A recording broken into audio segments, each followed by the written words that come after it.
Chapter 1. How could he do this to me? That dumb Silas Vaughan. He actually thought it was a smart move to take me deep into the woods just to dump me. Then, as if that wasn't bad enough, he left me standing all alone in the very place he always warned me not to go by myself. Yeah, makes total sense. That was sarcasm, by the way. I could feel warm tears rolling down my cheeks, but I quickly wiped them away. No way I was letting him win. He didn't deserve to see me broken like this. But let's be real. He probably was watching me right now, making sure I was completely destroyed. Well, congratulations, Silas. You won. I was shattered. I tried to run after him, hoping I'd catch up. Who was I kidding? The only thing I was going to catch was frostbite. Actually, scratch that. I was burning up. Ugh, I felt awful. What was happening to me? If I had an egg right now, I could probably cook an omelette on my own skin. That's how hot I felt. A thin layer of sweat covered my whole body, and all I wanted was to be home. Maybe curl up in the freezer. Too bad I had no idea where I was. I was lost. Completely lost. Totally, hopelessly lost. And it was all because of the stupid Cullens. Stupid Silas, so much for being the perfect boyfriend. Stupid Serafina, so much for being my best friend. Stupid Vivian and Everett, so much for being the nicest parents. Stupid Dante, I really thought he was my big teddy bear. The only two I couldn't be mad at were Lucian and Celeste. They never really tried to be my friends, never pretended to accept me. But still, they all left. Like I was some kind of garbage they could just toss aside and forget about. Suddenly, the anger inside me bubbled over. I let out a loud, heart-wrenching scream. And then, pain. Excruciating pain. My bones. They were breaking. I collapsed onto my hands and knees, completely shocked. Was I dying? Had something attacked me? I caught sight of something on my nose.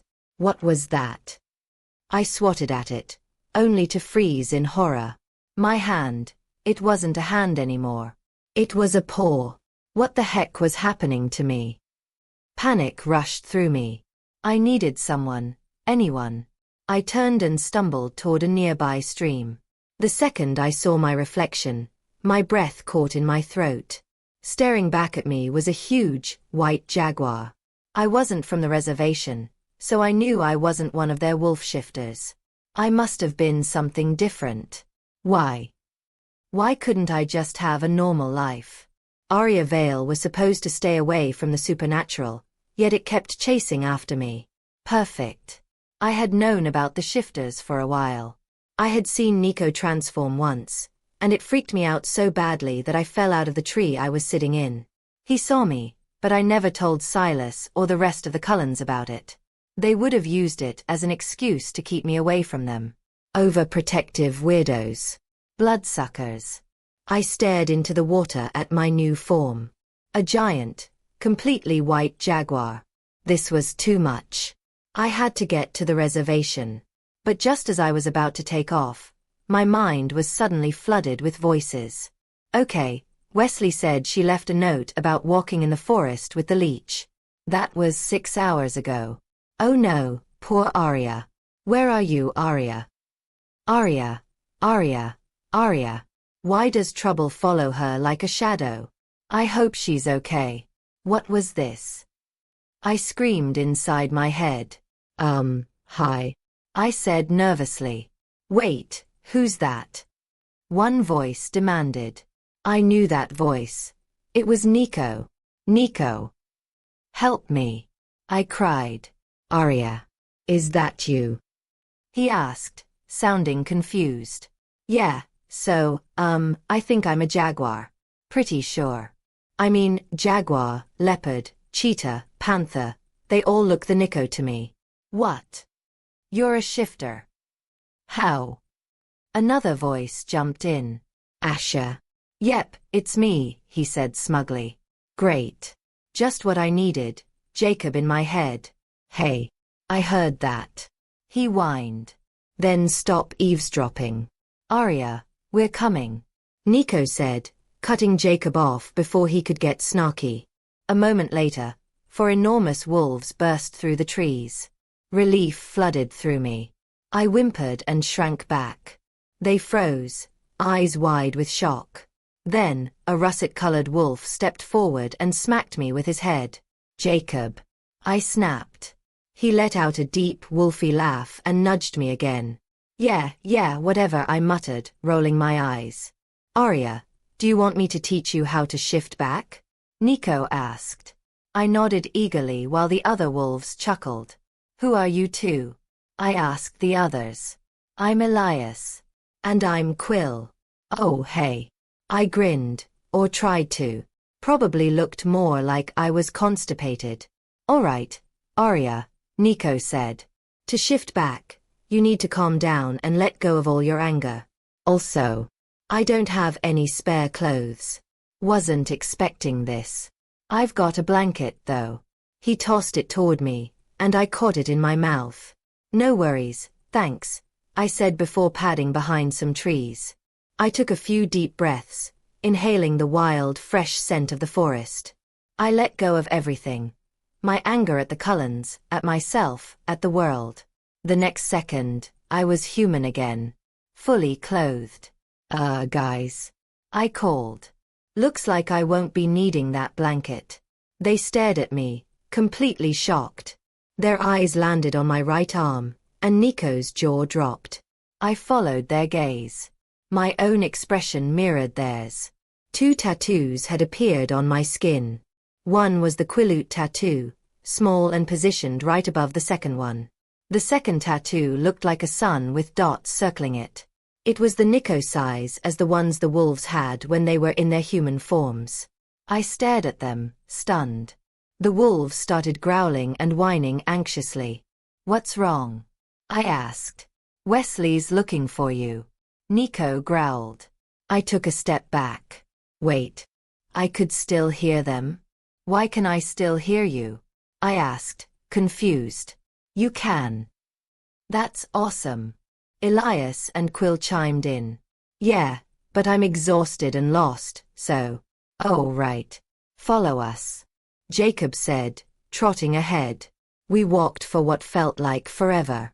By the time we reached my house, my stomach dropped. The entire town was outside searching for me. I wanted to disappear into the forest again. Too bad Jacob scooped me up before I could run. Nico, Elias, and Quill had phased back into human form and followed us. We found her. Nico called out. I was swarmed by worried people. Eventually, they let me go to bed. I collapsed onto my mattress, thinking about my insane day. Dumped by a vampire, turned into a jaguar, got 2 mysterious tattoos. Yeah, definitely not a normal day. Then, just as I drifted off, one last thought hit me. I had seen that tattoo before. On Wesley. Wesley was a shifter. Wanting to see what would happen next? Why not subscribe to this channel to get to listen to more of our upcoming exciting stories? Click on the subscribe button now. Thank you. Chapter 2. I woke up with a pounding headache. It reminded me of that one time in 2nd grade when I walked straight into a metal fence. Clumsy. Clueless Aria. My head felt like it was splitting in 2. I sat up, rubbed my tired eyes, and groaned as I spotted the tattoos on my skin. I had hoped, even just a little, that it was all just some crazy nightmare. That I'd wake up, see Silas's smiling face, and everything would go back to the way it was. Yeah, not happening. Downstairs, I could hear my dad crashing around in the kitchen, probably trying to cook, which meant it was the perfect time to confront him. He knew, and he didn't tell me. I doubted even the law push shifters knew about him. Or the Cullens. I wondered, did he know about them? Still in my pajamas, I rolled out of bed and dragged my feet downstairs. I stopped at the doorway, leaning against the frame, and cleared my throat to get Wesley's attention. His eyes flicked to my tattoos, widening in shock. You have a lot of explaining to do, I said in a low, steady voice, my frustration barely contained. He swallowed hard before speaking. First off, Congratulations on shifting. You're part of an ancient and powerful pack, the Sun Changers. Sit down, and I'll tell you everything. He slid a plate of slightly edible food toward me. I hesitated before poking at it with my fork while he continued. Our history says that hundreds of years ago, a single drop of sunlight fell from the sky and landed in a small pond. That pond just happened to be a place where a tiny tribe of shifters gathered. Over time, they absorbed the sun's power, becoming the very first sun changers. Being a sun changer means you can shift into any animal and control fire. But on rare occasions, one of us can take the form of a phoenix. Phoenix shifters are immortal and can heal others with their tears. But there hasn't been one in over 3 centuries. Since those first shifters, the gene has been passed down through generations. And as for your Quileute tattoo, your mom was half Quileute, which means you are too. Whoa. I wasn't expecting that. But at least he knew about the La Push wolves. What's your form, by the way? Wesley asked. My what? I blinked. The animal you first shifted into, that's called your form. It's your true animal, he explained. Oh. A white jaguar. What about you? I asked curiously. A hawk, he answered simply. Cool. I decided to head outside and test my shifting abilities, so I quickly threw on a black crop top with the words normal is boring printed on it, ripped skinny jeans, and sturdy boots for the forest. I also slipped a few rings onto my fingers before rushing out of my room. On my way out the door, I grabbed an apple, shouted a quick goodbye to my dad, and ran straight into the forest. I wandered for a few minutes before finding a small clearing that seemed perfect. I focused on shifting into my form, as Wesley had called it. After a few tries, I found myself standing in the body of a jaguar once again. But then I realized I had absolutely no clue how to change into another animal. And of course, I couldn't hear any of the pack members in my head. They were probably either knocked out or stuffing their faces. Greedy wolves. Do I just think of an animal? Might as well give it a shot. Horse. Sure, why not? I pictured a white horse in my mind, and suddenly, a tingling sensation spread over my whole body. It wasn't unpleasant, just weird. When I opened my eyes, I let out a startled sound, which, now that I was a horse, came out as a neigh. Well, that was a weird thing to do. Now watch me whip. Now watch me neigh neigh. Ha. I was now a massive white horse, and that was definitely something not many people could say they had been. A horse. I tested out my new legs, and after an hour, I was galloping like a champion. Then I started experimenting, changing into different animals, like a bird, an elk, a lion, and even a wolf. By the end, I was completely drained and realized I had wandered pretty deep into the woods. But I wasn't done just yet. I wanted to try one last thing. To see if my dad was right. I closed my eyes and pictured a phoenix, carefully imagining each feather in perfect detail. Again, that tingling sensation ran through me. When I opened my eyes, I gasped. I was a phoenix. Awesome. Flapping my fiery wings, I soared high above the trees, heading home. And since I had a new form, I decided to have a little fun. I landed at the front door and tapped the doorbell with my beak. Then, I hopped down onto the step and waited. Wesley opened the door, and I immediately flew past him, straight into the house. Aria! He shouted, stunned. In mid-air, I shifted back, landing on the floor in a crouch. Then I stood up and smirked. I always knew I was amazing, I said, grinning.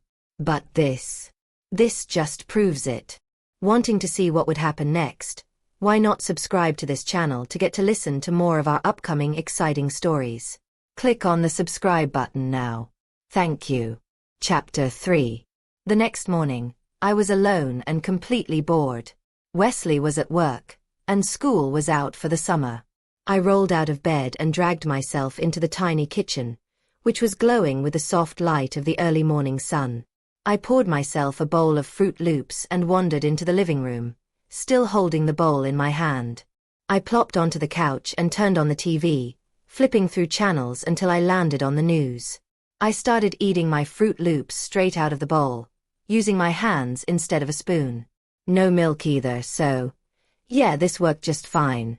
The only sounds in the house were the low hum of the television and the crunching of my cereal, which my heightened hearing picked up easily. Once I finished, I left the bowl on the couch and sprinted upstairs. I was heading to La Push to see the pack. I knew they had already heard about me through the mind link, but I wanted to see them in person, to be around others like me. Well, kind of like me. I slammed the bathroom door shut, took a quick shower, and scrubbed myself clean. When I was done, I realized I had forgotten a towel, but whatever, it was just me here. I dashed across the hallway, thankful that my room was right across from the bathroom. Inside my room, I quickly picked out an outfit. I decided to go barefoot since it made me feel more connected to nature. I grabbed a light, flowy dress and pulled it over my head before hopping out of the window, grateful that my shifter abilities made that kind of thing easy.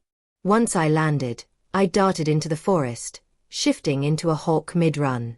I soared toward La Push, my wings cutting through the cool morning air. About 10 minutes later, I spotted the reservation coming into view. I flew over the beach, heading toward Jacob's house, passing over the woods on the way.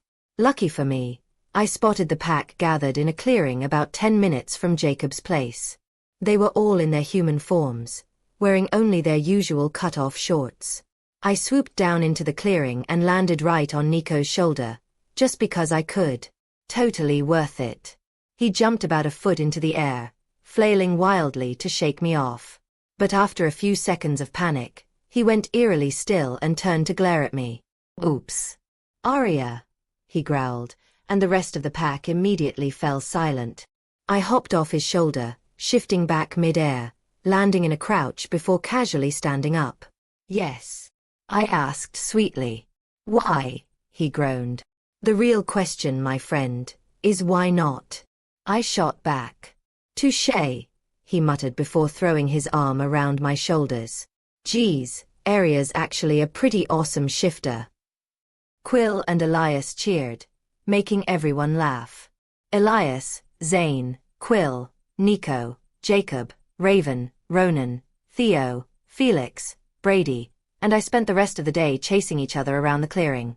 Raven was thrilled to finally have another female in the pack, and the rest of the guys were way too excited to see what forms I could shift into.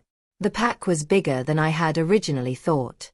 I always forgot that Quill, Ronan, and Theo were part of it, and I hadn't even realized Felix and Brady had phased. Aria, can you turn into a dragon? Felix shouted while I was trying to get a tan. I groaned, sitting up.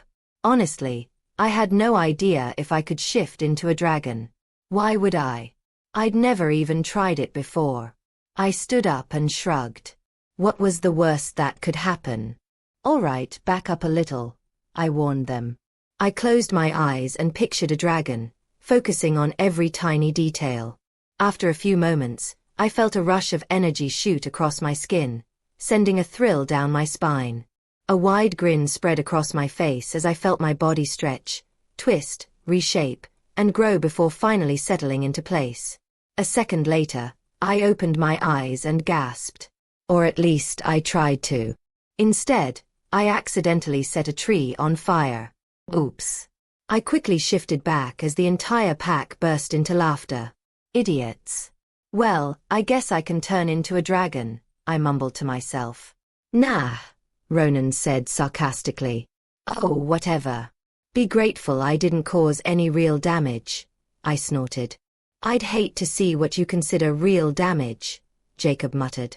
I second that. Quill and Elias chimed in at the nick of time. Later that night, as Jacob dropped me off at home, I let out a content sigh. I'm so lucky to have such an amazing pack. You got that right, Jacob grinned. Goofball, I muttered, swatting his chest playfully. I know you love me, Jacob joked as I stepped onto the porch. Yeah, whatever you say, Asher. See you tomorrow, Bells, Jacob called before shifting and disappearing into the woods. See you tomorrow, Asher, I murmured as I shut the door, heading upstairs to my room. Hold it right there, young lady. Wesley's voice cut through the silence. Where have you been? Oh, right. I knew I was forgetting something. Wanting to see what would happen next? Why not subscribe to this channel to get to listen to more of our upcoming exciting stories? Click on the subscribe button now. Thank you. Chapter 4. Once upon a time, in a land far, far away, there was a magical princess named Emma. Oh my gosh, what has my life become? Me, Aria Vale, a sun-shifter, stuck telling a bedtime story to a 2-year-old. And all because I stayed out too late with the pack. Seriously, I'm almost 18. A full-grown adult. Her name's Emma? Like me? The little girl squealed excitedly. This little girl, by the way, happened to be my cousin. And just in case it wasn't obvious, I was not great with kids. Yes, just like you, I muttered. Anyway, Emma was a very kind princess. She was very beautiful, and everyone adored her. She had long blonde hair and green eyes. Like me. Emma interrupted again. Yes, like you, I gritted out. One day, she went for a walk in the palace gardens when she came across a magic well. Inside, she saw a pile of jewels and sparkling stones. Oh, were there rubies? She asked sleepily between yawns.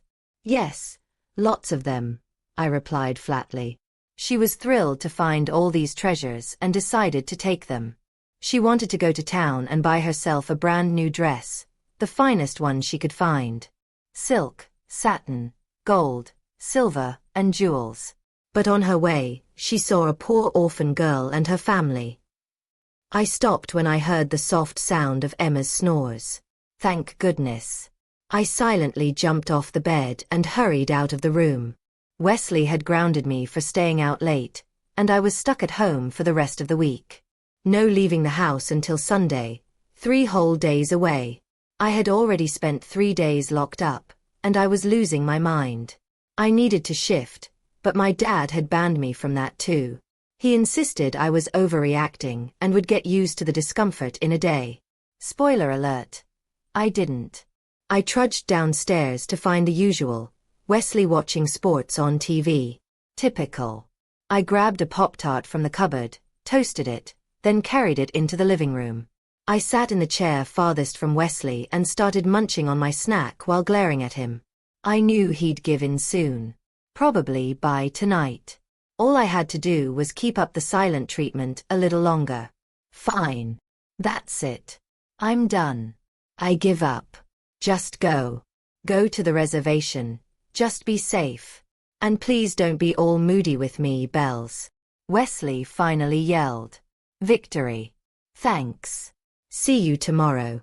I'll be back late. I called as I ran out the door, slamming it shut behind me. I checked my phone and smiled. It was only 7:30. Plenty of time to goof around with the pack. I started running toward the reservation in my human form, but halfway there, I shifted into a bird so I could watch the sunset from above. It was breathtaking. So breathtaking that I didn't even realize I had already reached La Push until I heard someone calling my name. Aria. Aria, is that you? I glanced down and saw the pack standing with Dominic and a very confused-looking Emily. I dove down toward them, pulling up at the last second before shifting back. Show off, Jacob muttered. What was that, Asher? I asked, raising an eyebrow. Nothing, he said quickly. I hummed in amusement. Aria? You're a shifter? Dominic asked uncertainly. Yup. Shifter of the sun. I said in a ridiculous accent. Dominic's face paled, and his mouth dropped open. I thought they had been extinct for ages, he gasped. Hidden for ages, I corrected, smirking. Hey, Aria. Wanna go for a run? Raven asked before shifting, tearing through her clothes. Hell yeah. I shouted before shifting into a wolf. The pack collectively gasped, eyes going wide. What? What's wrong? Nothing, just, your fur is really pretty, Quill said, and everyone else nodded in agreement. You've gotten really good at shifting, haven't you? Ronan asked. It's only been a week since your first shift, right? Emily let out a sharp breath and quickly moved behind Nico and the others. Yeah, the Nico day the Cullens left, right? Ronan added. Who are the Cullens? Felix asked. Some people you hopefully never meet, Nico muttered. I wasn't listening though. My mind was somewhere else. Did I do something wrong? Was Emily scared of me? Did she hate me? Aria, calm down. She doesn't hate you, Raven said through the mind link. Then why is she hiding? I asked. Her scars. Where do you think they came from? A bear attack. Wait. A shifter did it. Yeah. Nico lost control and lashed out. He was young, and that's why she's afraid of new shifters. They're unpredictable. Dangerous. But she doesn't blame Nico, right? No, of course not. But it still hurts him to see what he did to her. I broke out of the link and gave Raven a small nod. Slowly, I walked toward Emily, my ears picking up her shaky breathing. Her wide, terrified eyes locked onto mine, and she clung to Nico's hand like it was the only thing keeping her grounded. I took a step closer. Then another. She whimpered, and Nico growled instinctively, his protective instincts kicking in. I immediately stopped and took a small step back before lying down, looking up at Emily with big, innocent eyes. She stared at me, unblinking. Hesitantly, she loosened her grip on Nico's hand. Carefully, she stepped forward. Step by step, inch by inch, watching me for any sign of aggression. She found none. She was right in front of me now. So close. Her shaky hand reached toward my head, hovering for a moment before I pushed my head into her palm. She let out a startled gasp at the contact before smiling. I smiled back. Apparently, my wolf smile was horrifying because she shrieked, jumped back, and tripped, landing on me. That was a smile," Nico called out to a hyperventilating Emily. "Oh," she gasped, trying to calm down. Me, being an absolute genius, had no idea what to do. So I panicked and shifted into a penguin. "What?" Emily exclaimed, staring at me in shock. How is she a penguin?" "Remember the stories about the sun shifters?" Nico asked. "No way. She isn't." Emily gasped. "Yep. She is," Elias confirmed, stepping closer to examine me. Raven let out an impatient whine. "All right, fine, let's go." Nico groaned. The others phased, and I shifted back into a wolf. As I crouched down in front of Emily, she hesitated before climbing onto my back. And then, we ran. The world blurred past, but I saw everything. Wanting to see what would happen next? Why not subscribe to this channel to get to listen to more of our upcoming exciting stories? Click on the subscribe button now. Thank you. Chapter 5. 1 year later. Come on. Hurry up. Jacob's voice echoed through the mind link as we sprinted through the trees. "Geez, I know Em's muffins are good, but breathe." I laughed, racing ahead of him. "Never. I need them." He shot back dramatically. "I need one too," I stated matter-of-factly. "Nope. All mine," Jacob snorted. "Hey, what about me?" Elias whined. "And me," Ronan added. "And me," Nico joined in. "And me," Quill chimed. "And if anyone says, me again, I'll make sure Emily throws your muffin in the trash," I snapped at them. "Geez, woman, relax," Nico chuckled. The pack and I were racing back to Nico and Emily's house after a long day of patrolling the woods. Felix and Brady had picked up the scent of a vampire, one none of us recognized. Over the past year, we'd had our fair share of nomads passing through. We let them cross our land if they were only passing through. This scent, though, was different. It hovered at the edge of the border, never crossing but moving up and down along the line. At first, I was reluctant to go out there. I had just recovered from the heartbreak the last coven had left me with, but after some convincing from the pack, I caved.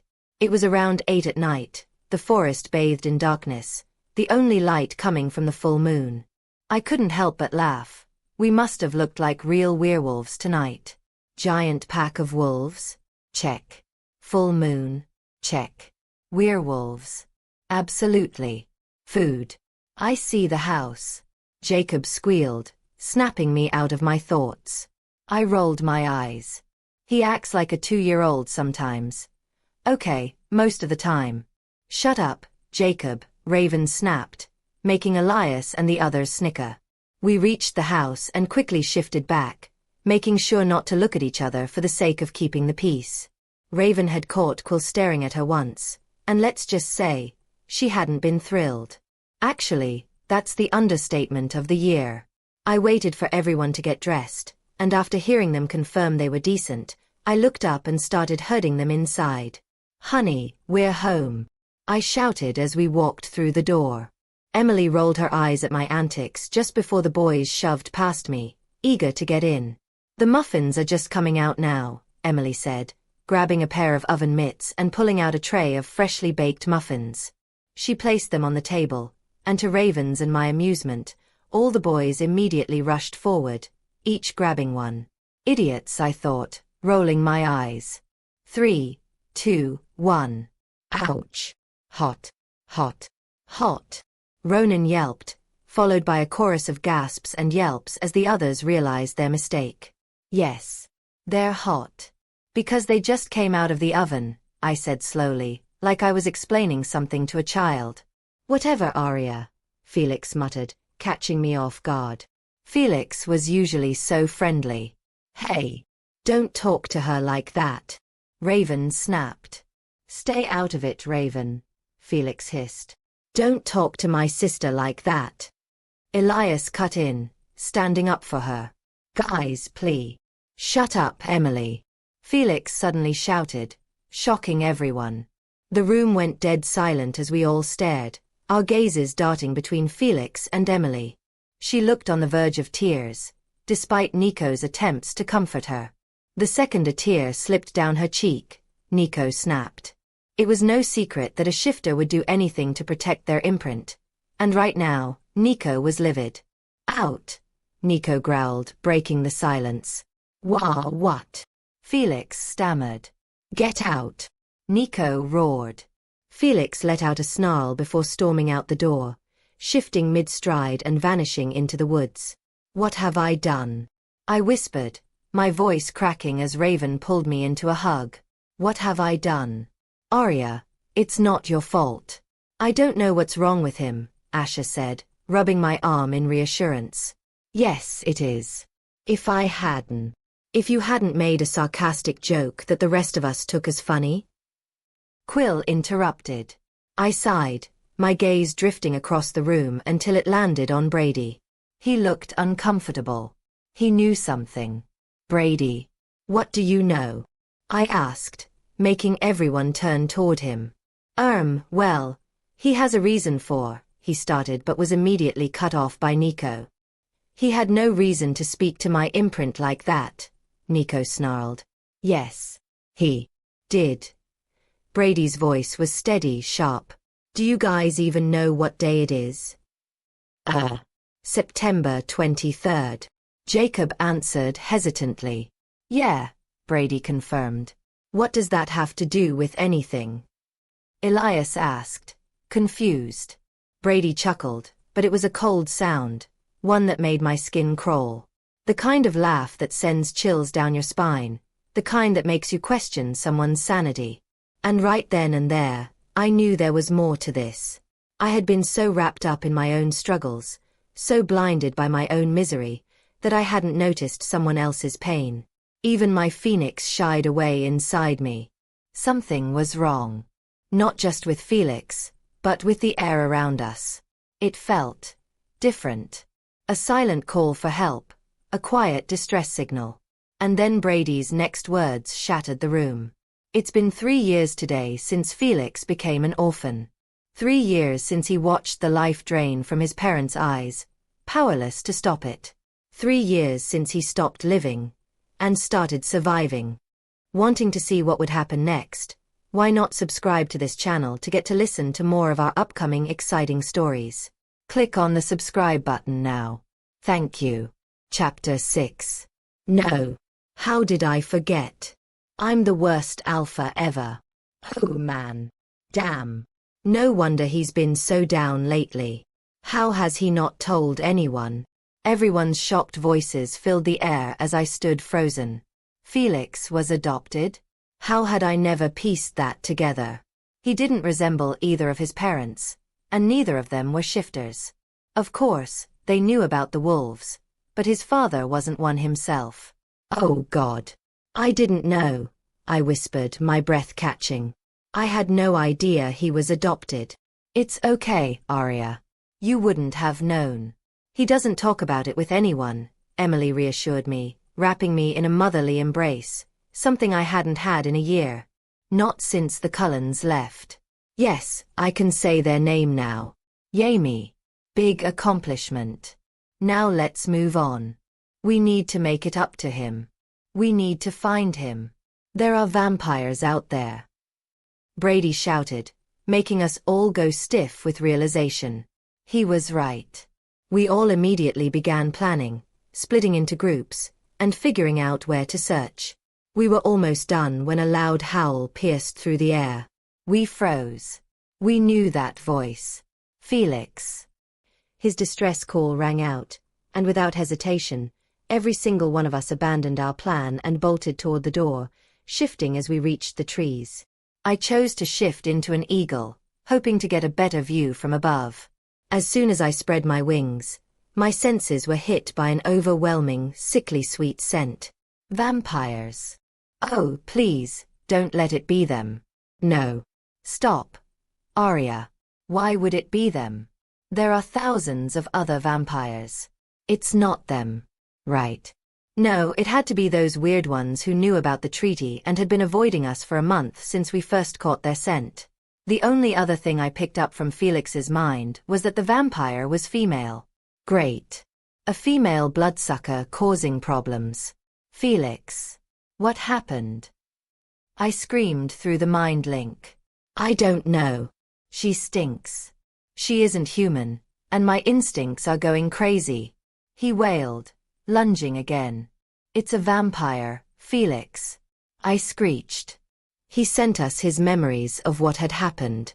The vampire had been standing right at the edge of the border, not stepping over but just lingering. Then, Felix attacked, purely on instinct. If she was one of them, then the treaty was as good as gone. Felix, stop. We all shouted at him, but he was too far gone to hear. He was running purely on instincts now. The pack and I were closing in fast, the sounds of hissing and growling filling the night air. Where was the vampire's coven? She wasn't alone, right? Maybe. Oh well. As long as they weren't a threat to humans, I didn't care. I flapped my wings harder, pushing myself to go even faster. A pained whimper tore through the air, Felix's, and my vision went red. The leech had hurt him. I arrived at the border before the others, diving behind the trees to shift back into my wolf form. I didn't want to draw unnecessary attention.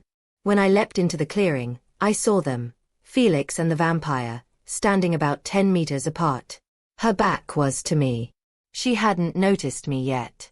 She was missing an arm, and cracks littered her stone-cold skin. Felix's eyes flickered toward me before refocusing on her. I took a cautious step forward. Snap. A branch beneath my foot betrayed me. So much for stealth. The vampire's head whipped around, and I gasped. I knew that face. Standing there, in the dim glow of the moon, was Vivian Sinclair. Guilt crashed into me like a tidal wave. I knew I hadn't hurt her, but if I hadn't been so difficult, Felix wouldn't be here, and she wouldn't be injured. Vivian, Celeste, and Lucian were the three I could never bring myself to hate. Dante was on the line. Some days, I forgave him. Other days, I was this close to wanting to rip him apart. I was in a daze, too lost in my head to realize Felix was still attacking. Vivian had been frozen, staring at me in shock, which left her open. Felix pounced, and before I could react, she was sent flying across the clearing, smashing into a tree with a heartbreaking crack. She whimpered in pain. I had to help her. I couldn't let her die. Felix, stop. Stop right now. I screamed, desperation clawing at my throat. I didn't hesitate. I threw myself in front of Vivian's crumpled form, baring my teeth at Felix. He hurt her. He was definitely getting the worst lecture of his life after this. I locked my muscles to keep from launching at him right then and there. I was livid. We both knew who would win that fight, and it wouldn't be him. He stepped forward. I let out a murderous growl. He instantly jumped back, just as the pack surrounded him. There were low growls exchanged, but they quickly dragged him away. I hadn't even noticed them arrive, but I was so relieved they did. Otherwise, I might have done something I'd regret. But I couldn't focus on that now. I had to help Vivian. She was safe. For now. Once they were gone, I turned back to her, only to find her trembling in terror. Her severed arm was leaking venom, and her body was covered in dirt and cracks. I couldn't believe Felix did this. I took a cautious step toward her, but she whimpered and shrank away. Please, don't hurt me, she choked out. My heart broke. Why would I save her if I planned on harming her myself? I shook my head to signal that I wouldn't hurt her, but my thoughts were already drifting. Where were the other Cullens? A low whine escaped me without my permission, making Vivian flinch and try to push herself deeper into the brush. I had to take her back.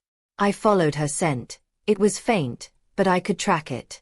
I padded forward and picked up her severed arm in my mouth. Gross. I was only doing this because I loved her. She was my mother. After grabbing the arm, I slowly made my way over and carefully lifted her onto my back. Her grip was insanely strong. I approached the treaty line and paused, waiting for her permission. Vivian hesitated before whispering, "Go." That was all I needed. I sprinted. I smelled them before I saw them. And when I finally reached the house, I knew I was dead. Everett, Dante, Celeste, Serafina, Lucian. No Silas. Their expressions shifted from confusion to pure murder. I was so screwed. Wanting to see what would happen next, why not subscribe to this channel to get to listen to more of our upcoming exciting stories? Click on the subscribe button now. Thank you. Chapter 7. Some secrets are best left hidden. As they charged toward me, my instincts took over. I carefully set Vivian down, placing her severed arm beside her before standing protectively over her, a deep growl rumbling in my chest. It wasn't loud, but the message was clear. Stay back. The Cullens all froze, their eyes wide with curiosity and confusion. I struggled to regain control over my body, fighting against the primal urges threatening to take over. After a moment, I succeeded. I stepped away from Vivian to show I wasn't a danger. Apparently, they didn't get the message. Within seconds, I was tackled to the ground by two furious vampires, Dante and Lucian. Damn them. I squirmed and thrashed, trying to break free, but it was useless. After a few moments, I gave up and accepted my fate. I was about to be killed by my own brothers. Great. Just great. What a tragic way to go. I whined, yapped, and growled. Nothing worked. Through the chaos, I could see Everett comforting Vivian, who was watching me with wide, panicked eyes, trying to say something. Serafina and Celeste were looking at me with different expressions, one of wonder, the other of disgust. I'll let you guess who had which. My growls and whines grew louder by the second, but I fell silent the moment Vivian finally managed to stutter out words. I wasn't the only one listening. Don't hurt him. He saved me, she croaked, shocking everyone. Dante and Lucian slowly released me but kept their eyes locked on me warily. I cautiously stood up and took a small step toward Vivian. Wrong move. In an instant, Everett whisked Vivian over to the porch, and Lucian, Dante, Serafina, and Celeste formed a defensive line in front of her. Wow. Clearly, this wasn't getting anywhere. Time for a different approach. I shifted into my phoenix form and took flight, gliding gracefully toward them. They all gasped as they took in my new form. If they weren't confused before, they certainly were now. I landed on Everett's shoulder as he remained crouched over Vivian. He stared at me in awe, and I felt heat rise in my cheeks beneath my feathers. Embarrassed, I fluffed up and tried to cover myself with my wings. A soft laugh broke the silence. Lucian. The quietest Cullen had laughed. "You're making him embarrassed, Everett," he smirked. Annoyance prickled through me. Why do they always assume shifters are men? Raven's a female shifter. I'm a female shifter. Oops, now he's irritated, Lucian noted, still amused. I let out a loud screech of frustration. I am not a man. What is it, mister? Dante asked stupidly. I rolled my eyes and pointed my wing at Vivian, then at myself. Celeste, then me. Seraphina, then me. Come on. Figure it out. Seraphina, Vivian, Celeste, and you? What do you all have in common? Everett mused. You better not have a crush on my Rose. Dante bellowed, making me roll my eyes again. No, that's not it, Seraphina muttered, studying me. I sighed dramatically before hopping onto Vivian's shoulder. Her arm was beginning to reattach itself. I tilted my head and let tears fall into her wound. I had mastered the ability to cry on command, and now it was effortless. Vivian gasped sharply, making Everett growl instinctively. Protective instincts. Even though he knew I wasn't a threat. Well, what do Vivian, Rose, and Seraphina all have in common? Lucian asked, watching me. They all have an E in their name? Dante guessed. No. I tilted my head. Well, you're not a vampire. Lucian trailed off. You're a girl. Dante finally blurted out, making me jump. Yes. I let out a triumphant cry and did a series of flips in the air. I think that's it, Everett chuckled. By any chance, would you happen to be a sun shifter? His expression turned intrigued. For a moment, I was stunned. Then I remembered, it was Everett. Of course, he would know about us. I nodded, and his eyes widened. Fascinating, he whispered, almost too quietly for me to hear.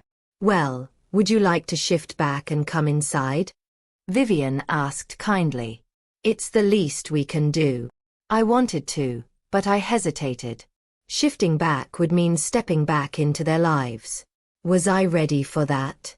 Before I could decide, Celeste suddenly snarled bloody murder. My head snapped up, and I spotted Nico in wolf form and Jacob, still human, stepping through the tree line. I let out a cry before flying over and perching on Jacob's shoulder.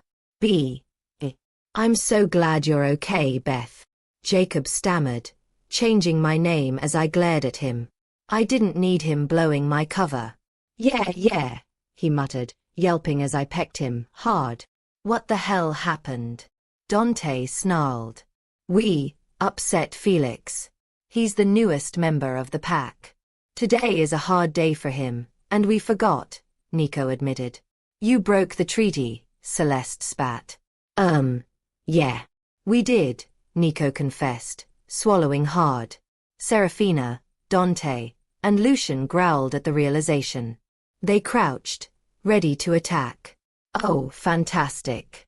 I locked eyes with Seraphina, silently pleading for her to stop. She hesitated, staring into my brown eyes with her golden ones. Then, her face crumbled. I can't hurt them. She reminds me of Aria, Seraphina whimpered, before Lucian wrapped his arms around her and led her away as she sobbed into his chest. I'll stand with Seraphina, Lucian said firmly. I'm with my twin, I guess, Celeste muttered, sighing as she and Dante relaxed. You owe us big time, Dante grumbled. Now go before we change our minds, Celeste snapped. I sighed, watching as Nico and Jacob guided me away, back toward the reservation. I missed them. And that solidified my decision. I would return, every night. Always in my jaguar form. I wouldn't shift back. I would see if they still cared about Aria Vale. And only then would I reveal the truth. Wanting to see what would happen next? Why not subscribe to this channel to get to listen to more of our upcoming exciting stories? Click on the subscribe button now. Thank you. Chapter 8. The second we arrived back at the reservation, I knew something was wrong. Not only was one of Nico's windows shattered, but all the pack elders were huddled around something. Or rather, someone. Felix. I instantly shifted back as Nico, Asher, and I rushed over to see what had happened. The second I saw him, I almost wished I hadn't. Felix was lying on the ground in a pool of his own blood, while Emily sobbed loudly into Quill's arms. What happened? Nico demanded, drawing everyone's attention to us. Emily threw herself into Nico's arms, her crying growing even louder. What the hell is going on? Felix, he wasn't in a good state of mind, Emily stammered between sobs. He ran out of the house, slammed the door, and the glass shattered on him. I didn't know what to do, she wailed, and Nico quickly pulled her close, whispering to calm her down. Emily, it's going to be okay. Breathe. Look at me, Nico said softly, lifting her face so she'd focus on him. He's going to be just fine, he murmured before pressing a soft kiss to her forehead. I pushed through the group of elders, ignoring their protests. Excuse me, one of them exclaimed. We are very busy, little girl. Run along and let us handle this. I scowled, about to give the old man a very loud piece of my mind when Lillian spoke up for me. Harold, this is Aria. She can heal Felix, so step aside, Lillian snapped. Ever since she started dating Wesley, she'd become very protective of me. Yes, Lillian and my dad had been dating for 3 months now. Quite the surprise, really, especially coming home to find them in the middle of a very intense makeout session. Awkward doesn't even begin to cover it. Where's the worst wound? I asked the elders. That one, right there, Dominic said, pointing to a deep gash on Felix's right upper arm. The others are just minor cuts. Already healing, he added. I sighed, shaking my head at the stupidity of this boy, though a flicker of sympathy managed to creep in. Felix was struggling. He needed patience, not judgment. I shifted into my phoenix form, letting my tears fall and heal his wounds. A while ago we discovered that my blood could also heal, in any form. Now, I know what you're thinking. Excuse me? That's disgusting. How do you even know that? Do you let the wolves drink your blood or something? No.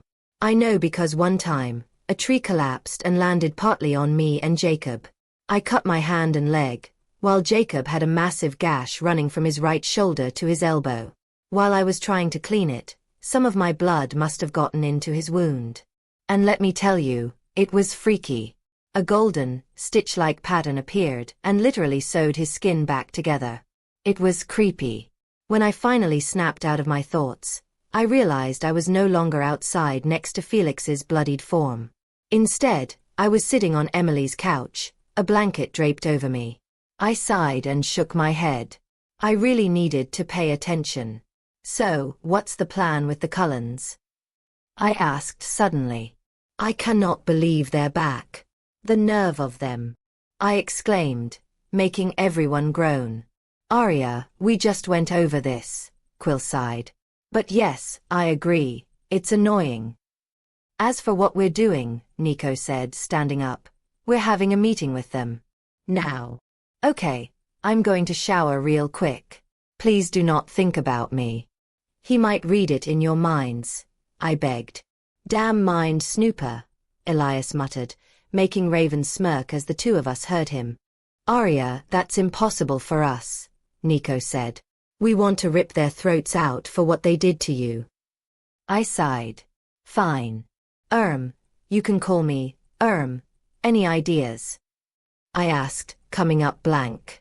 Leech lover, Raven suggested, struggling not to laugh.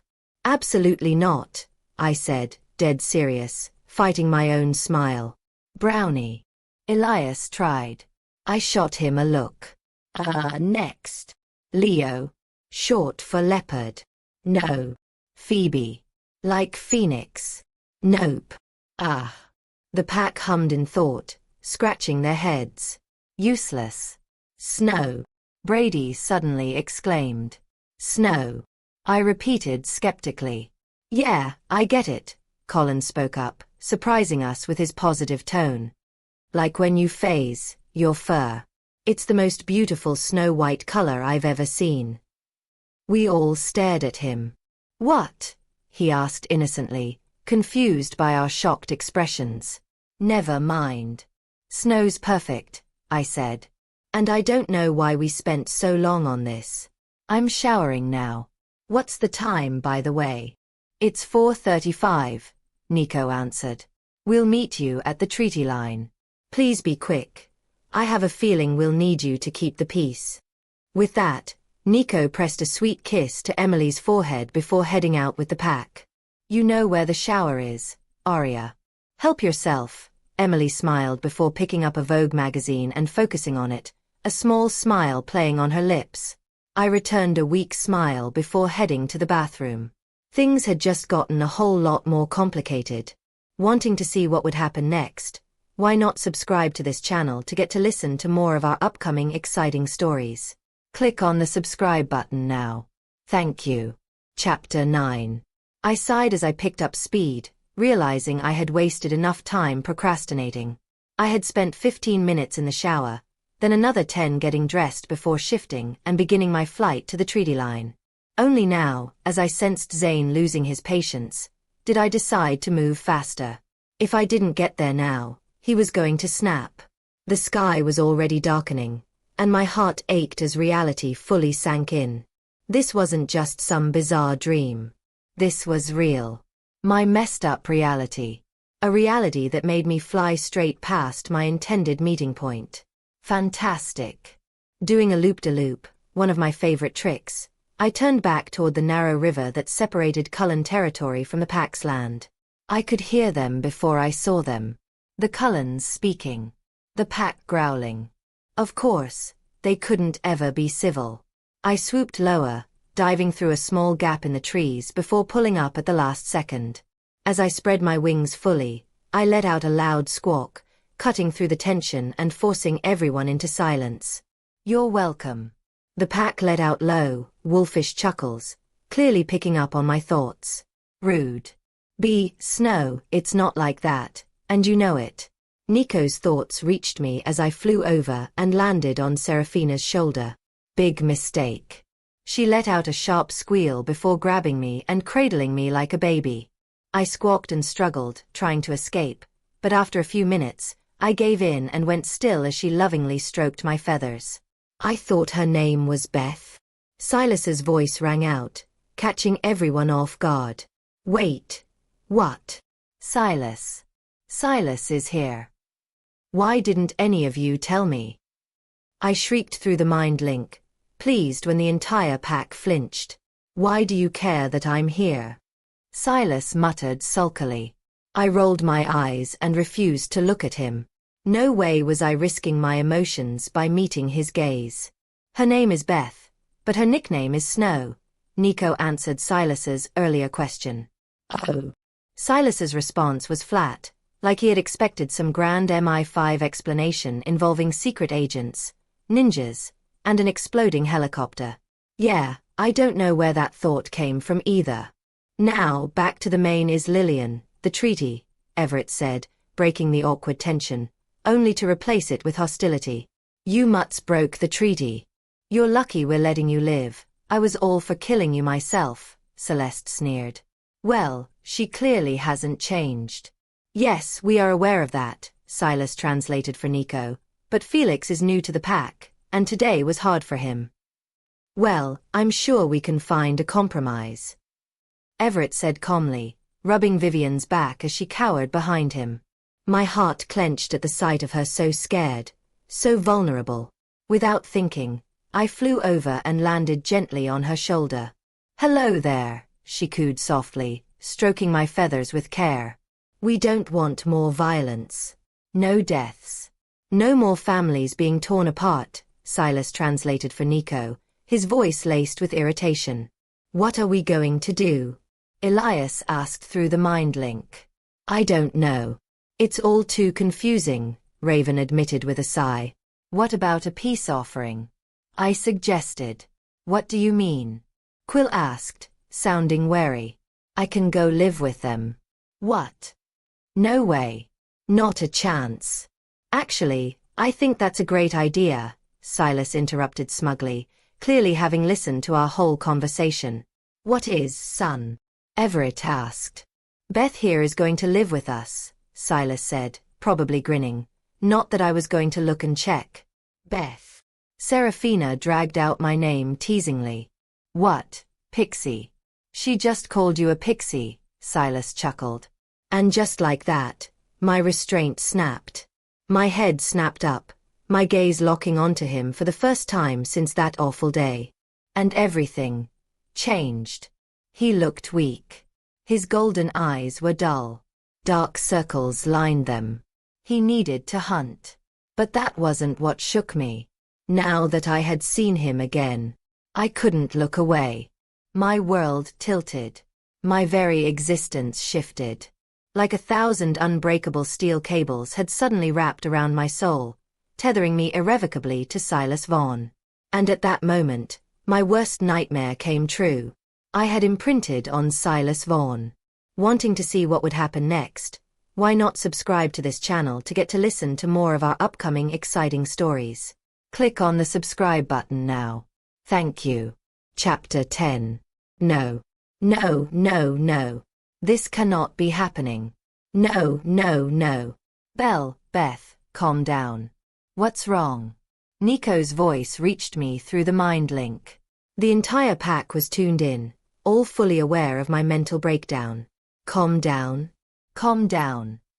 I just imprinted on my ex-vampire boyfriend, who also happens to be my mortal enemy, and you want me to calm down? I screeched before freezing. Silas must have heard all of that. No, no, no, no. Aria, please stop saying no. It's giving me a headache. And the leech is too busy sulking to be listening to us, Jacob soothed, sending an image of Silas leaning against a tree, his back turned, hands shoved into his pockets. Thank God. Aria, you realize you're going to have to live with them now, right? Nico reasoned. You physically can't stay away from your imprint for more than a day, and even then, it's uncomfortable. Nico, I am not living with them. Not after what he did to me. Aria, may we remind you that he is your imprint, Quill said dryly. I sighed, only now realizing that Serafina was still cradling me like I was some fluffy stuffed animal. My eyes widened, and I wiggled frantically, trying to escape her grasp, but she wasn't letting go. She was too busy staring at Silas to notice my struggle. I let out a sharp cry, immediately getting her attention. Her arms loosened just enough for me to leap down onto the ground, shifting mid-air into my true form, my jaguar. The Cullens gasped, but I didn't have time to care. My eyes widened in horror as Nico disappeared into the tree line, and then reappeared moments later. The Cullens looked stunned that Nico trusted them enough to do that, but didn't dwell on it as he spoke the words that sealed my fate. Okay, so we have a slight. Is Lillian, Nico started. Beth imprinted on Silas. He spat Silas's name like it burned his tongue. I growled instinctively. What's an imprint? Dante asked, clearly confused. Who cares what it is? It's a mutt thing, Celeste sneered. Bitch. OMG. Raven. Yes. You're a bitch. Why? Trollo la lololol. Aria. Pay attention. Nico snapped. So she physically can't be away from Silas without it hurting her? Vivian asked, looking heartbroken. When did they learn about imprinting? When you were busy calling Raven a bitch. Quill snorted. Oh. Well, I guess you're living with us now, Beth. Welcome to the family, Everett said with a smile. What? I never agreed to this. No, but Nico did. For you. Raven laughed. I glared at Nico, pleased when he flinched. He had officially ruined my life. So Beth, you still have to do your night patrols and attend all council meetings, Nico continued. But for now, good luck and goodbye. With that, he shifted, completely obliterating his clothes, and bolted back toward La Push with the pack in tow. He's so dramatic. Goodbye and good luck. What even was that? You do realize I can still hear you, right? Nico deadpanned. Don't care. So, I guess I'm forced to live with another human now. And this one's a mutt, Celeste scoffed, earning vicious snarls from everyone around her. Shut up. Silas snapped. His eyes flickered to me. And I'm sorry, wolf girl, but I will never love you. I rolled my eyes. We'll see about that. So, do you want to shift back? Do you have any clothes? Vivian asked kindly. I froze. I can't shift back. They'll see me. They'll know who I am. This wasn't supposed to happen. Not like this. Oh God. Wesley. I was going to have to come up with some excuse for why I wasn't at the reservation, or at home. No way in hell was he going to let me stay with a coven of vampires. Panic started clawing at my chest. And then, a wave of unnatural calm washed over me. Lucian. Damn it. I snapped my head toward him, my furious gaze locking onto his shocked one. The Cullens stared. Shoot. I wasn't supposed to know Lucian was the one messing with my emotions. Silas, Everett spoke after a moment. What's she thinking? I can't hear her, Silas hissed in frustration. What? The entire family shouted. I know, it's too much. I need some time alone, Silas gasped before vanishing into the trees, leaving only a whirlwind of dust behind. The Cullens all sighed. And in that moment, I finally realized something. Something I hadn't let myself acknowledge for the past year. Them leaving. It had hurt them just as much as it had hurt me. Wanting to see what would happen next, why not subscribe to this channel to get to listen to more of our upcoming exciting stories? Click on the subscribe button now. Thank you. Chapter 11. My eyes widened in horror as Silas vanished, and I was powerless to stop him. A deep ache settled in my chest, and before I even realized it, silent tears were trailing down my face. It wasn't until I felt a small, cold hand against my cheek that I snapped out of my daze. Through my blurred vision, I could make out Serafina and Lucian standing in front of me. What do they want? Please don't cry, Serafina murmured, stepping closer. Come with us. We'll explain everything back at our place. I mean, if that's okay with you. I dropped my head in defeat before shifting into a small house cat and leaping into Serafina's arms. The entire Cullen family, along with the pack, stared at me in pure confusion. I looked up at Serafina, meeting her gaze with my large brown eyes, and gave a single nod. She offered me a small smile before the trees around us blurred into a dizzying rush. We were running. As I focused, I caught sight of a faint trail of disturbed dirt, the only sign of where Silas had gone. But it soon veered off to the left, in a completely different direction from where Serafina was taking me. Aria, what the hell are you doing? Nico roared through the mind link. Aria, get back here now. Jacob snapped. What makes you think you can tell me what to do? I yelled back, furious. I'm the alpha. You have to listen to me.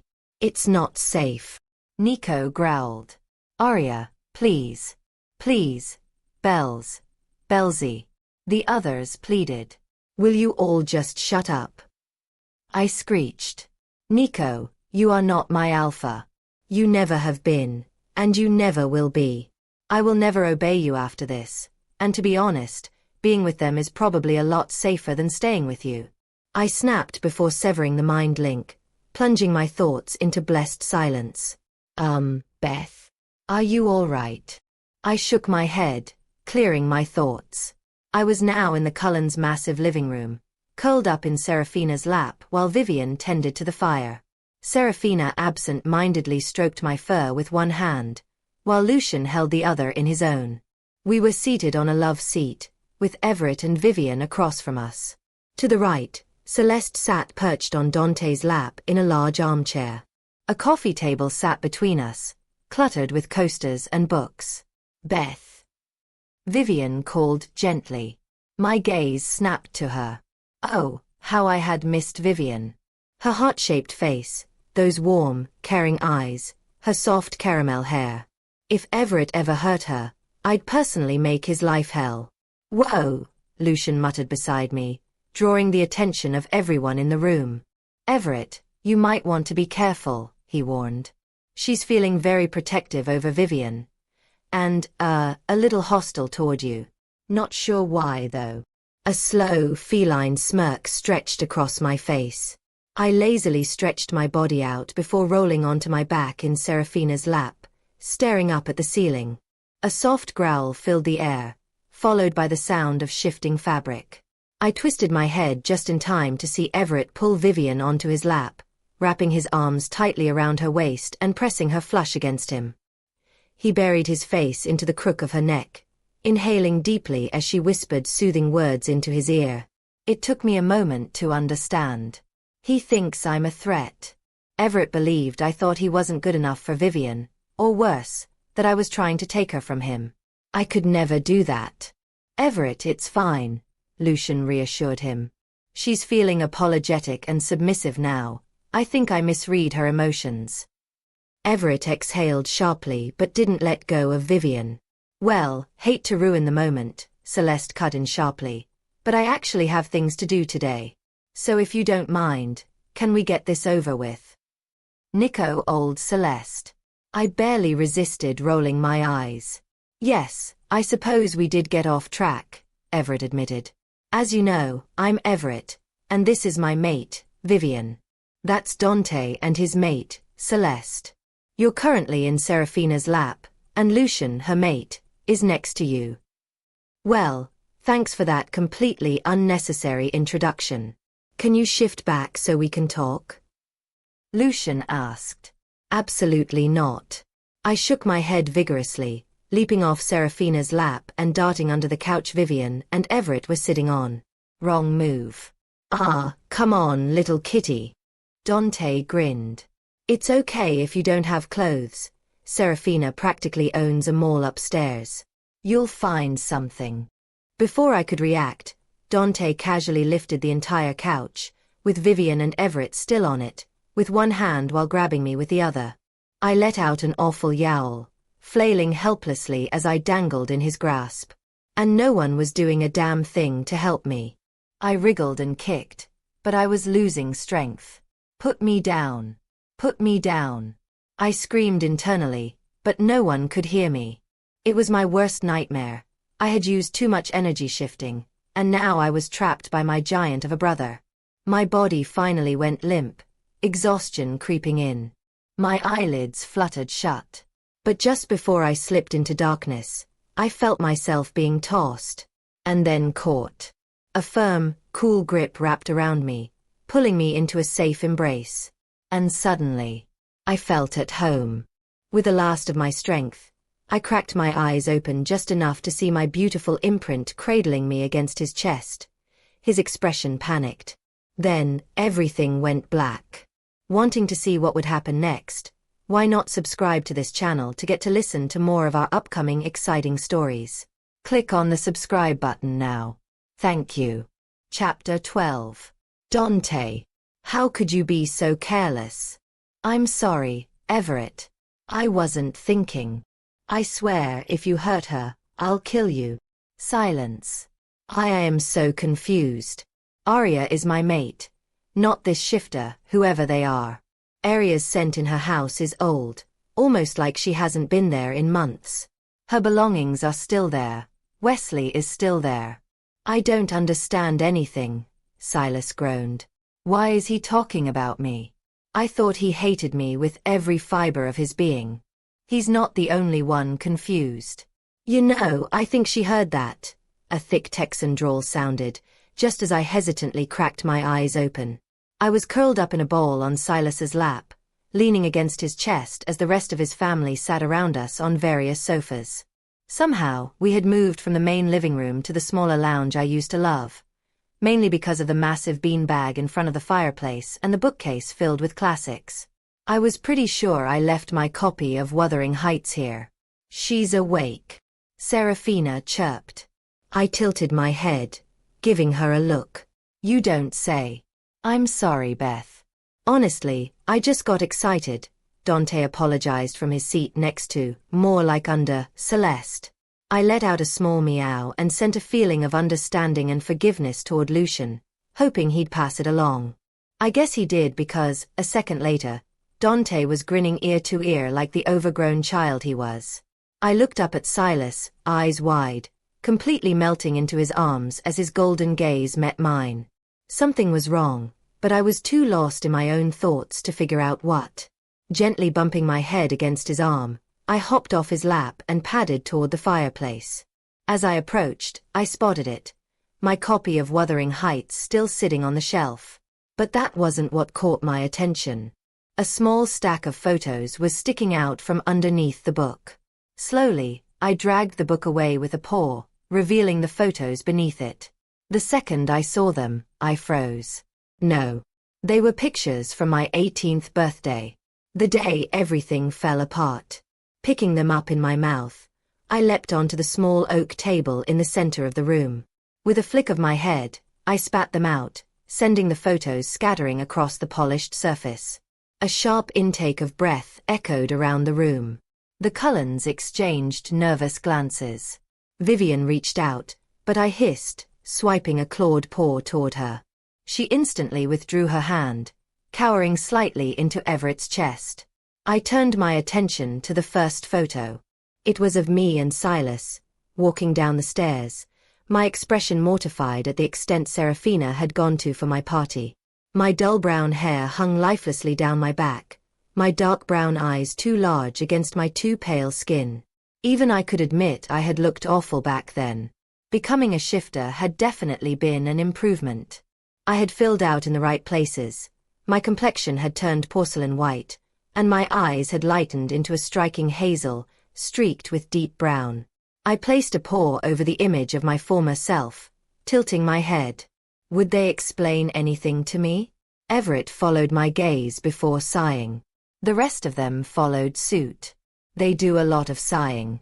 That's Aria, Everett admitted, flinching slightly, as if saying her name physically hurt. She's Silas's mate, which is why we're all confused about this imprinting situation.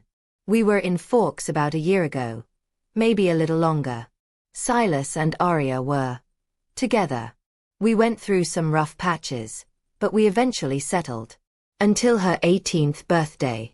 We threw her a party, she got a paper cut opening a gift. She was very clumsy, you see, and Lucian, being the newest to our diet, lost control. Silas pushed her back, a little too hard, and she crashed into a table. Full of glass. Yeah, I know all of this. Get to the important part. I pretended to search the photos for myself, even though, obviously, I wouldn't find me. I was me. That didn't make any sense. Meh. I had to break up with her. Silas finally spoke. His voice was low, haunted. It was too dangerous. After a few days of avoiding her, I took her into the woods, not far from her house. I made sure of that. I didn't want her getting lost. That wouldn't have been good for my accident-prone Aria. I took her there, and I knew the only way to make her let me go was to lie. To lie from the bottom of my soul. And I had to do it well. His voice cracked. I hated it. The look of pure heartbreak on her face as I lied to her, each word slowly killing me. But I had to. For her. To keep her safe. Every day I think about her. And every day it hurts. I haven't heard anything about her since. Serafina can't see her anymore, but we know she's still out there. Somewhere. Silas's voice had gone completely flat. Well, that changes things. I turned my attention back to the photos. Each one sent a fresh sting of pain through me. Me and Silas, awkwardly hugging at the bottom of the stairs, surrounded by his smiling family, except Celeste, of course. She had been scowling. Show us some love. Serafina had squealed before shoving us together and snapping a picture with my camera. The next image was of me, staring at a large cardboard box with an expression of pure confusion. Here you go, Bells. Dante had chuckled before vanishing. I had hesitantly ripped the box open, finding it empty. How much did the air cost? I had asked seriously. Knowing the Cullens, it could have been imported from space or something. Ha ha ha ha, very funny, Bells. It's a stereo for that pile of scrap pa. Hey! I had cut in. Don't hate the truck. The final picture was of me sitting on the couch, engrossed in a book. Wuthering Heights. Serafina must have taken it right before everything went wrong. Right before my old life ended. Right before I had to face the real world. Wanting to see what would happen next? Why not subscribe to this channel to get to listen to more of our upcoming exciting stories? Click on the subscribe button now. Thank you. Chapter 13. You should probably head home, it's late, Everett said, breaking the slightly awkward silence. Thank God. I needed time to think. I'd just tell Wesley I was staying at our place instead of Lillian's tonight. Reluctantly, I wiggled out of Silas's grasp, because once again, I was trapped in his arms. I don't think he trusted Dante not to hurt me. Silas made a small movement as if to pull me back, but I couldn't stay. I nudged his hand lightly before turning to the rest of the family. Vivian stood up and walked toward the door. Will we see you again? She asked softly as she slid open the large glass door, allowing the cool night air to drift in. I turned toward her, giving a single nod before leaping out the door, shifting mid-air. Landing gracefully on all fours, I bolted into the night, not daring to look back. If I did, I knew I wouldn't be able to leave my imprint, my family. The shrill, unrelenting sound of the doorbell ringing non-stop shattered the peaceful early morning quiet, yanking me from my blissful sleep.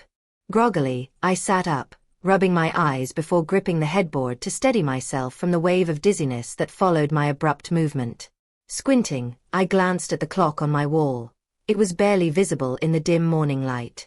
8:30 a.m. Who the hell comes to someone's house at this time? On a Sunday?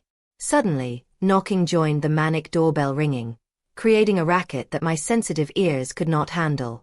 I'm coming, I'm coming. I shouted, pushing myself out of my warm cocoon and stumbling down the stairs.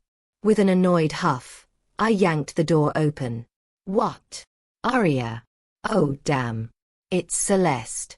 What was she doing here? Blondie, I greeted flatly, nodding in acknowledgement.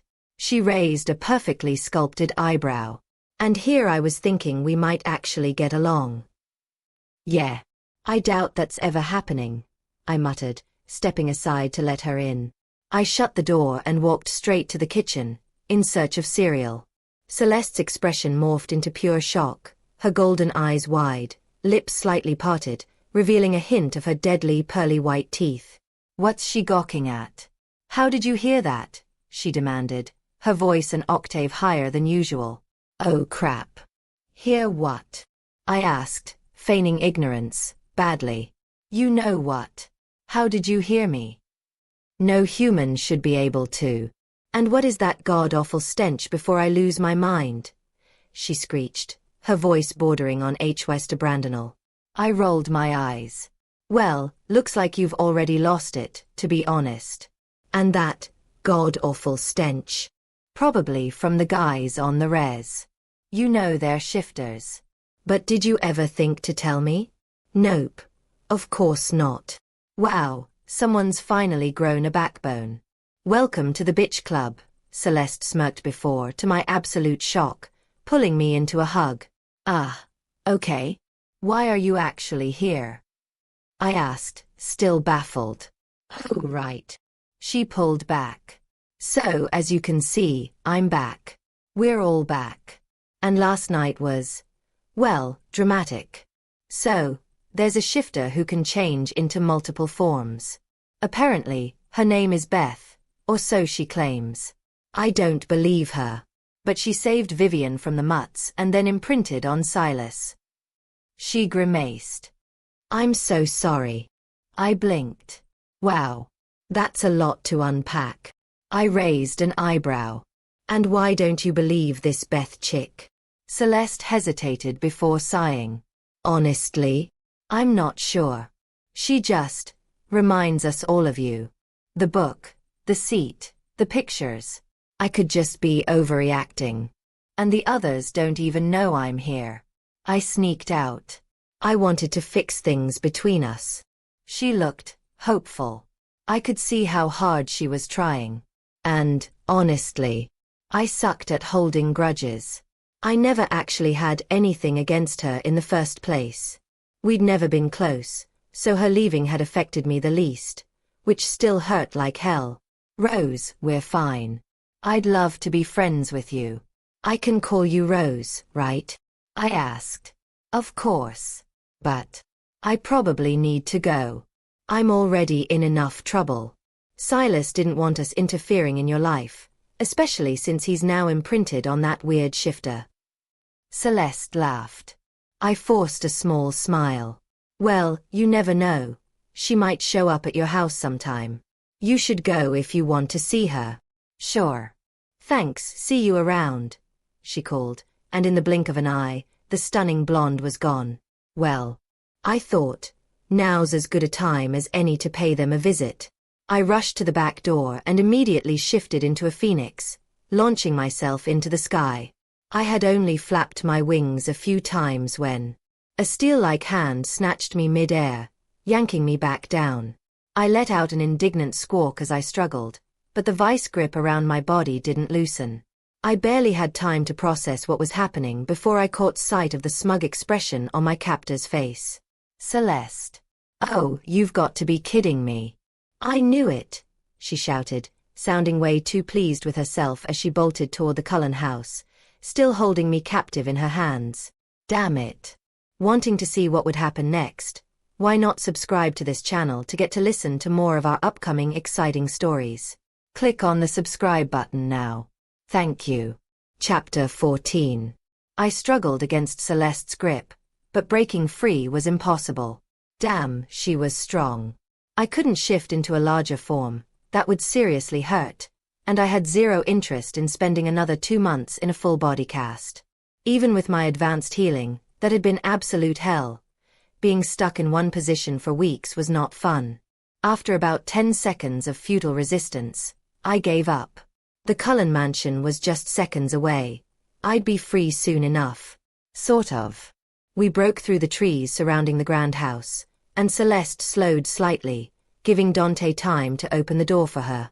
Not that I'm not happy to see Beth again, but why are you holding her like that? He asked, clearly confused by his fuming mate. Well, it seems Beth has some explaining to do, Celeste spat, her voice dropping back into that cold, icy tone I had heard way too many times before. As the rest of the Cullens gathered in the lounge, a wave of betrayal crashed over me. Was everything she said to me at my house a lie? Was it just a trick? Bait? Had I been the stupid little fish lured in by something shiny, only to be caught? Most likely. Rose, she's feeling seriously betrayed, Lucian drawled, his southern accent slipping through, something that only happened when he was stressed or angry. Great. Just what I need. Celeste's expression twisted in confusion before softening into realization. Oh, Beth, everything I said earlier was true. I promise it wasn't a lie. Beth, now that you're here, can you shift back? We really want to get to know you, Vivian asked gently. Please. Serafina begged, her golden eyes pleading. I sighed. Fine. They were going to find out eventually. I wriggled in Celeste's grip, trying to free myself. No way was I shifting back in her hands. That would hurt. I'll let you go if you promise not to run off. Okay. Celeste asked, irritating me even more. Running hadn't even crossed my mind until she brought it up. Idiot. But now that she had. No, Aria. If you don't do it now, you won't do it for years, possibly. I nodded slightly, and Celeste loosened her grip, sending me plummeting to the floor. I landed in the most ungraceful way possible, earning chuckles from the watching vampires. Great. Do you need clothes? Serafina asked, way too excitedly. Of course Serafina asked that. I shook my head, refusing to acknowledge the disappointment that flashed across her face. She had definitely been looking forward to dressing me in preppy pixie outfits every time I shifted. Not happening. Don't you need clothes? Silas asked, eyeing my small frame. I shook my head again. I was wearing my sweats. Perfectly acceptable. Unless Serafina was involved. Ugh. I quickly reopened the mind link and was immediately bombarded by shouting. I can't just wait here, Nico. She could be dead. I don't care if she imprinted on a leech. She's still my best friend. I'll kill them if I have to. Jacob's furious voice echoed in my mind. Jacob Black, I hissed, my anger flaring. If you so much as touch a hair on any of the Cullens' heads, I swear I will cut off your two little friends and feed them to the birds. You hear me? Aria. Aria. Are you okay? Have they hurt you? Jacob, Elias, Quill, and Ronan all yelled at once. Aria, I'm so sorry. I didn't mean to attack Vivian. I didn't know what, or who, she was. And the treaty and my inst. Brady. Chill. I cut him off. Vivian's fine. I'm fine. I'm sorry I didn't call. I was at my house last night and this morning. Up until, like, half an hour ago. Aria. We were worried. Please call us more often, Nico scolded. I promise, I sighed. I mean, we won't see each other as much now that I've imprinted, and I'm about to shift back, so. I trailed off, letting the silence stretch. Well, good luck, Jacob chuckled. Yeah, you'll need it, Quill added. Good luck, Nico huffed. Break a leg, Felix said. No. Don't say that. The pack all shouted in unison, making me laugh. I cut the link and focused, willing myself to shift. A second later, I found myself crouched in the Cullens' living room, fully clothed but absolutely terrified. Hey, it's me, I said awkwardly. Cue cricket sounds. The Cullens stood frozen, like statues. It was freaking me out. A lot. I looked at Celeste for help, but she was just rubbing Dante's hand while staring absently out the window. So useful. The silence was so deafening I could literally hear my own heartbeat pounding in my ears. Even the distant chirps of birds sounded like blaring sirens. Did vampires even go into shock? They always blinked, slouched, fidgeted, human habits Everett drilled into them for blending in. And yet, here they were, completely still. Weird how I remember that. Such a small detail, yet it's stored in my mind forever. Can someone please say something? I finally begged. Yell at me, scream, call me an idiot. I don't care. Just say something. Aria, Vivian breathed, breaking the silence before rushing forward and wrapping me in her warm, motherly embrace. I had missed Vivian's hugs so much. I had missed all the little things about my vampire family. Vivian's warmth, Everett's fatherly glances, Serafina's boundless energy, Lucian's calming presence, Dante's chaotic playfulness, Celeste's sharp tongue. And Silas. Silas. My imprint. My mate. My reason for belonging. The man staring at me with wide, topaz eyes. Eyes that were slowly turning black. Black with rage. Oh crap. Aria. Silas roared. Suddenly, I was ripped from Vivian's arms as the cold air rushed past me. His family's shouts and protests faded into the distance. Silas. Let me go. Put me down. I screamed, panicked. Silas, please. You're scaring me. I sobbed, tears streaming down my face. In an instant, I was placed on the ground. One of Silas's hands cupped my cheek. The other wiped away my tears as a deep rumbling sound vibrated from his chest. Was he purring? If you're still listening to this story up to this point, why don't you subscribe to this channel to continue getting subsequent interesting daily stories like this? We would be most grateful if you can do that to help boost this video to reach everyone. Thank you. Chapter 15. Oh, Aria. We're going to have so much fun. Serafina squealed, tossing me into a giant chair in her room before digging through a box labeled makeup, aka torture devices. Ugh. I'm going to curl your hair and paint your nails and do your makeup, and I have the cutest outfit picked out for you. My eyes widened as I listened to the horror she was planning. No way was I letting her do all that. She could do my nails and makeup fine, but I was choosing my own clothes and styling my own hair. Serafina, take a breath, I said, grabbing her shoulders to still her.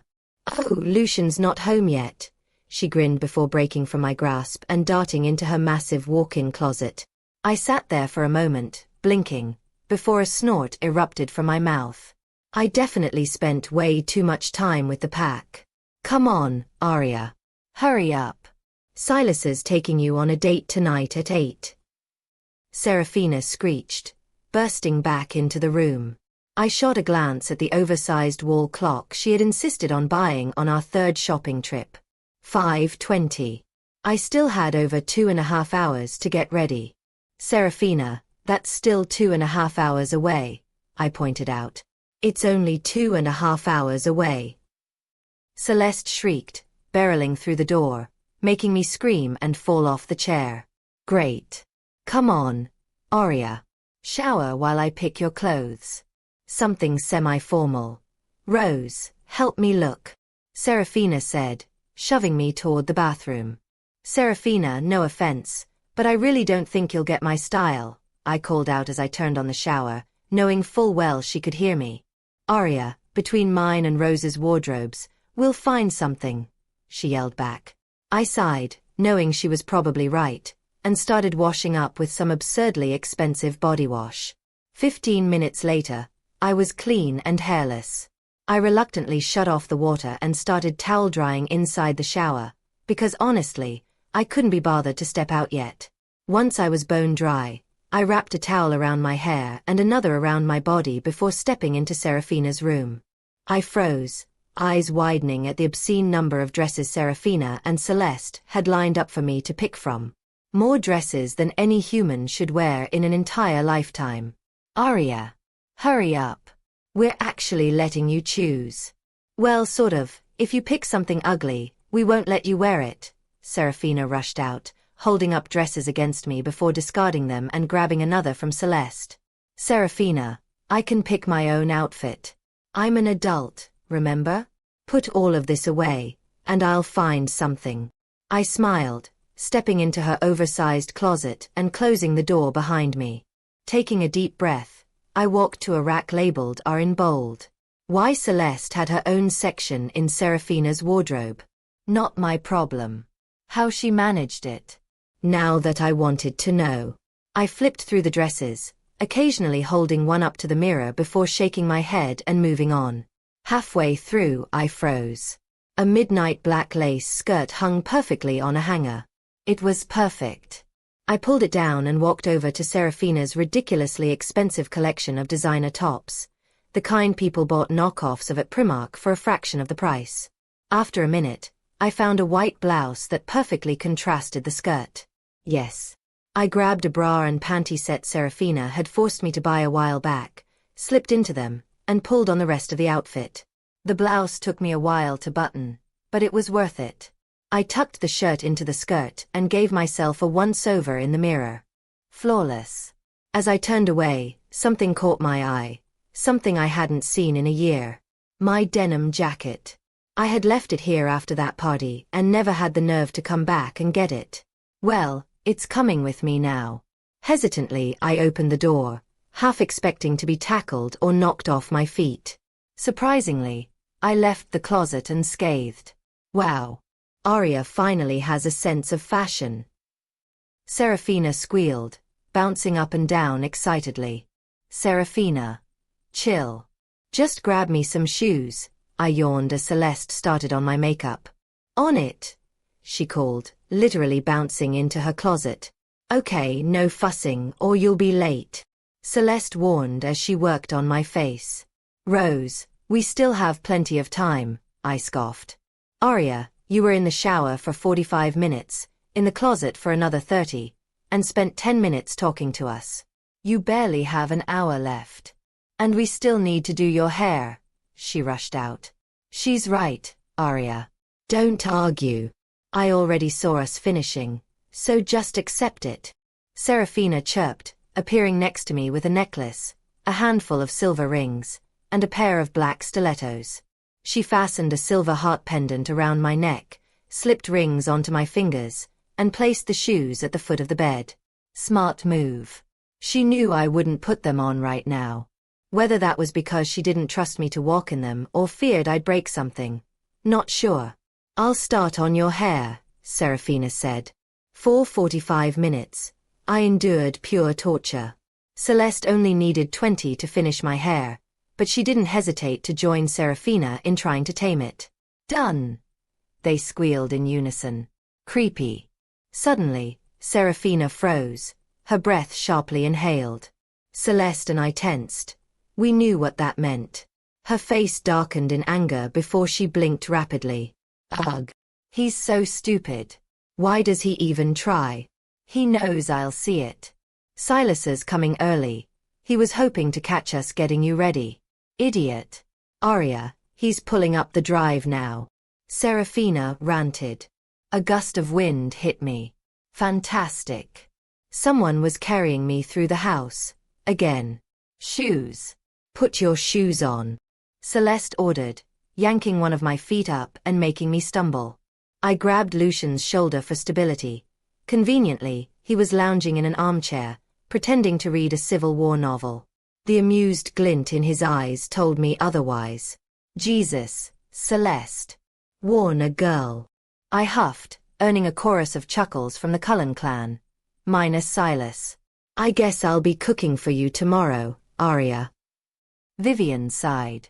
Actually, Vivian, if it's not too much trouble, I'd love some of your amazing cookies before bed. I can stay here, right? Vivian beamed. Of course. Just tell Wesley.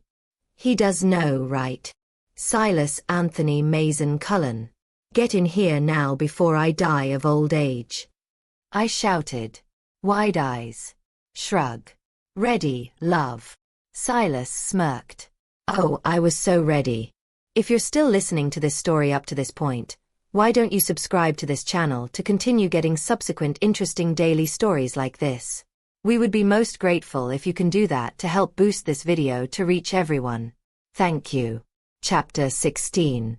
So Aria, I see your taste in food hasn't changed at all. Even after all this time. Silas mused, watching me with a familiar, amused expression. Always. I replied simply.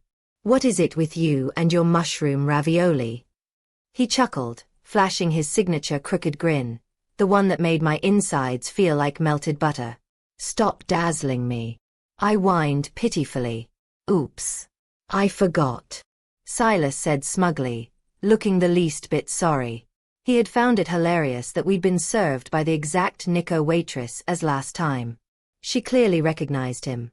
Her eyes had widened for a split second before she recovered, but that didn't stop her from hiking up her skirt and pushing down her top in an embarrassing attempt at flirting with my imprint. To say I was annoyed would be an understatement. But after a little reassurance that Silas wasn't going to run off with Miss Desperate, I forced myself to calm down. I knew I was being slightly irrational, but my instincts told me otherwise. I was possessive when it came to him, and I had no shame in that. What are you thinking about? Silas asked, taking my hand in his and placing it on the table, drawing me away from my thoughts. I looked at him slightly confused. Not that I minded the small display of affection, but I still wasn't entirely sure where we stood. He nodded toward my left, prompting my gaze to follow, and I grinned when I saw the waitress finally showing a sliver of defeat. Here's your food. She snapped, setting the plates down a little too harshly. And are you sure there isn't anything else I can get you? She asked Silas, her voice dripping with suggestion. A deep growl rumbled in my chest, my lips curling back ever so slightly over my teeth. Silas's grip on my hand tightened, and the waitress visibly stiffened, shooting me an alarmed look. I huffed before clearing my throat with an exaggerated cough. "No, thank you," Silas said politely, "but maybe a glass of water for my fiancé here." I choked. Not on air. Not on my own spit. On a literal piece of ravioli.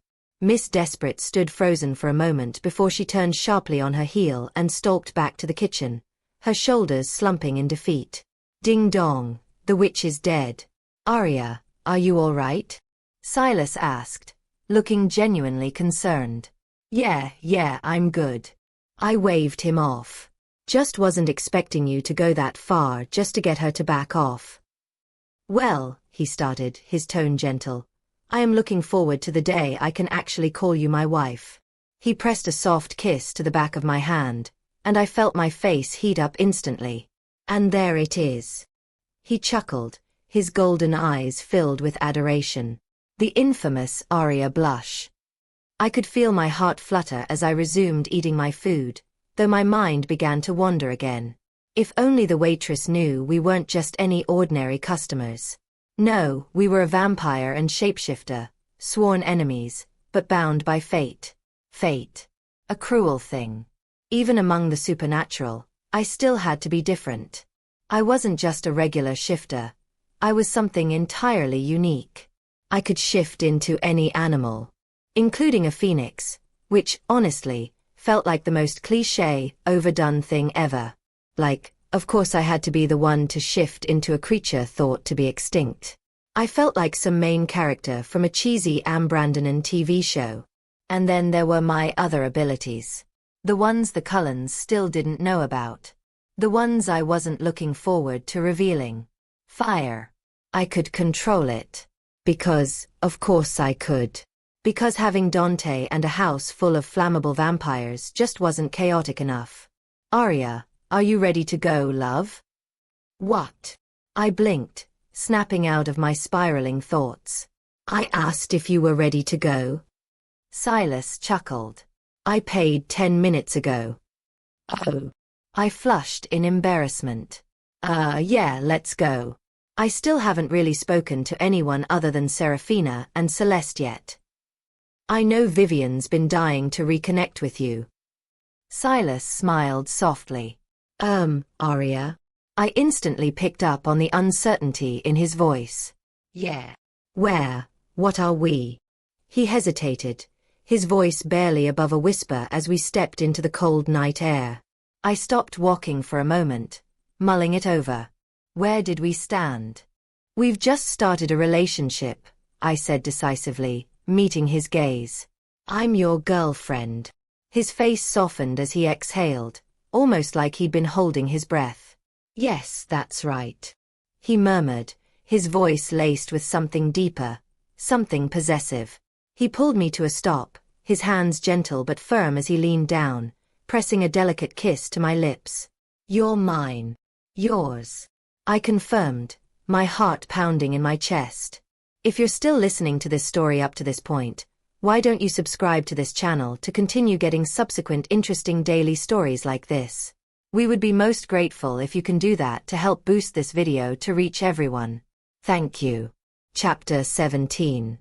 It had been 3 days since my evening out with Silas, and I was slowly slipping back into the daily rhythm of spending time with his family. Every morning, Silas would swing by to take me to school and then drop me off afterward, unless, of course, I decided to go to his house instead.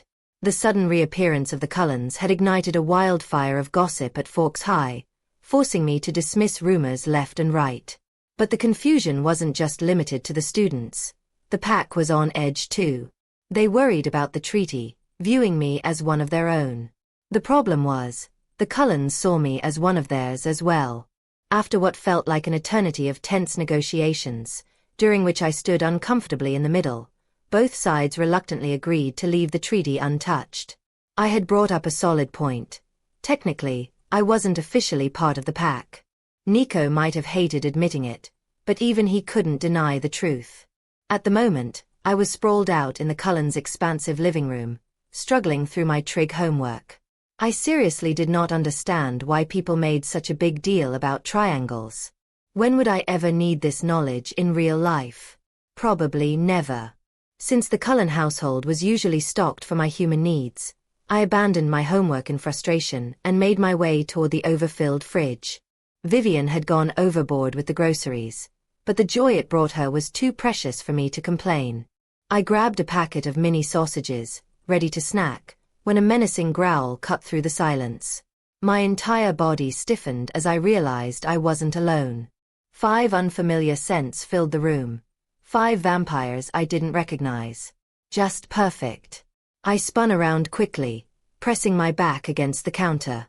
My eyes landed on a group of 5 vampires, 4 women and 1 man, who had seemingly materialized out of thin air.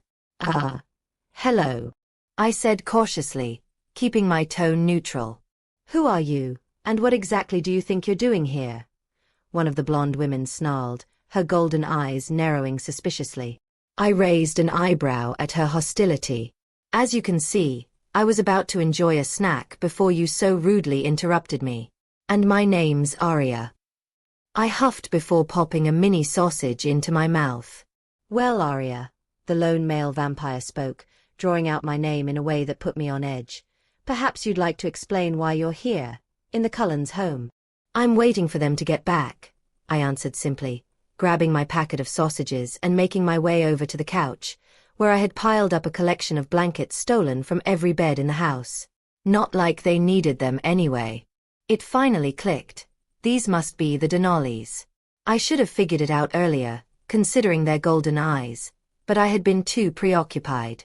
Silas had shown me a picture of them before, even mentioning their names. I remembered that Celine and Raphael led the coven as mates, while Valeria, Freya, and Isolde were considered their daughters.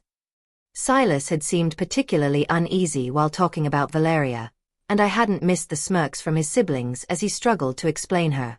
After doing some digging with Serafina and Celeste, I discovered why. Flashback. So who are these Denali people? Silas seemed pretty tense whenever it mentioned they were visiting. I asked Serafina and Celeste while enduring another round of Aria Barbie. The Denali's? They're kind of like our cousins, Serafina explained, holding up a dress she was considering for me. Their leader, Raphael, has been friends with Everett for ages, and they follow our diet. We haven't seen them in a while because, well, let's just say Valeria has a rather unhealthy infatuation with Silas, and he can only avoid her for so long. Excuse me, what? I screeched, appalled that I was just now learning that some other woman had been thirsting after my imprint. Calm down, Aria. Celeste quickly interjected. It's completely one-sided. Silas treats Valeria like she's the plague. That helped, but only slightly. End of flashback. Returning to the present, I swallowed another bite of food and smirked. I'd offer you something to drink, but I doubt I have anything that would suit your taste. I still don't understand why you're here, Valeria said sharply, clearly not amused. I'm the Queen of Washington, I said dramatically, throwing my arms in the air.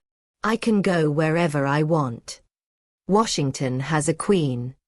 Freya asked, frowning in confusion. I sighed, pinching the bridge of my nose in exasperation. It's called sarcasm, genius. I am not an idiot, Freya growled, startling me with the intensity in her voice. Freya. She might not know what we are. Celine hissed so quietly that a human wouldn't have heard. Oh, please, Isolde muttered. She practically admitted it earlier. No drinks for our taste. Remember. Do not interrupt your mother, Isolde. Raphael warned in a firm voice. They were talking so fast and so low that they probably assumed I wasn't catching any of it. It was almost comical. Every few seconds, one of them would sneak a glance at me, checking for any signs of suspicion. Listen, how old are you guys? Everyone knows there isn't a Queen of Washington. Seriously, lighten up. I said, sarcasm still thick in my tone, breaking their whispered conversation. Then answer the damn question. Why are you here? Isolde snapped, her patience wearing thin. Her entire coven moved into defensive crouches, their golden eyes flashing with hostility. Idiots. Well, since you asked so nicely, maybe I could. That's it. Valeria screeched, cutting me off as she lunged at me, ignoring the frantic shouts from her coven. And just like that, everything spiraled out of control. If you're still listening to this story up to this point, why don't you subscribe to this channel to continue getting subsequent interesting daily stories like this? We would be most grateful if you can do that to help boost this video to reach everyone. Thank you. Chapter 18. A sharp scream tore from my throat as Valeria lunged at me. Instinct kicked in, and I threw my left arm up to shield my face, squeezing my eyes shut as if that could somehow stop what was coming. I braced myself, waiting for the impact, except it never came. Instead, a different scream, one of pure agony, ripped through the air. My eyes snapped open, and the sight before me made my breath hitch. My heart pounded erratically in my chest. This wasn't supposed to happen. But it did. Valeria had triggered something within me, something I had fought hard to suppress. Something I had sworn I wouldn't use again. Flames. Not just any flames, fire that I had created. I hadn't just manipulated fire that was already there. No, I had summoned it from nothingness, built it from thin air, and shaped it into a wall that now flickered between me and the furious vampires. The heat pulsed around us for only a moment before vanishing just as suddenly as it had appeared, leaving only a faint trace of smoke in its wake. A stunned silence followed. Then, Isolde's voice sliced through the heavy air. "Forget everything else. What in the hell are you?" she spat, eyes burning with suspicion. My voice faltered. I didn't even know what I was supposed to say. "I'm just a normal girl." The words came out more like a question than a statement. Freya let out a humorless laugh, shaking her head. "Right. A normal girl who can conjure flames out of nowhere. You expect us to believe that?" I swallowed thickly, feeling my grip tighten around the edge of the counter behind me. "Believe whatever you want," I muttered. "But I am who I am." "Well," Freya drawled, a smirk playing on her lips, "I'm sure the Cullen family will be absolutely thrilled to hear your little explanation of why you're holed up in their home and how exactly you managed to pull off that little stunt." "Come on, girls. Let's not be rude," Celine scolded gently, though her tone lacked any real authority. I rolled my eyes. Like that was going to make a difference. Suddenly, all 5 of them froze, their heads snapping up slightly as matching smirks stretched across the faces of the Denali sisters. Oh, this was bad.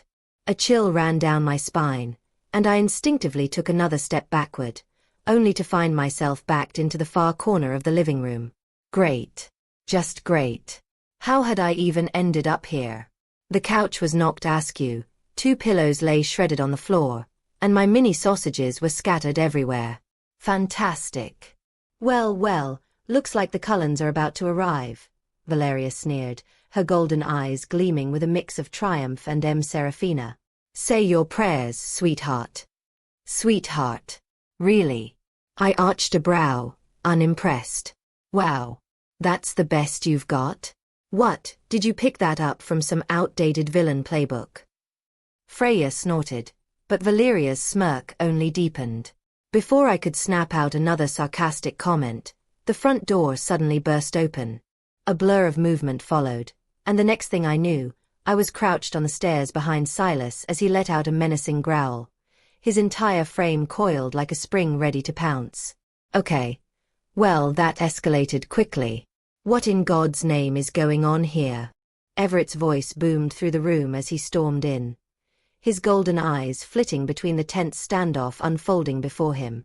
Vivian was at my side in an instant, her motherly instincts kicking in as she fussed over me, adjusting my posture so I wasn't half crushed behind Silas's snarling figure. Across the room, I noticed Lucian pull Serafina protectively into his side while Dante instinctively stepped in front of Celeste. Valeria scoffed, rolling her eyes. "That," she sneered, flicking her chin in my direction, "is a problem." A vicious snarl tore through Silas's chest before anyone else could react. I reached out, placing a gentle hand on his back, trying to soothe the storm raging within him. He tensed under my touch, but I felt his rigid muscles loosen ever so slightly. After a moment, he shifted just enough to pull me closer, his arm slipping behind him to secure me against his side. "She is not a problem," Lucian growled, his southern drawl slipping through his words.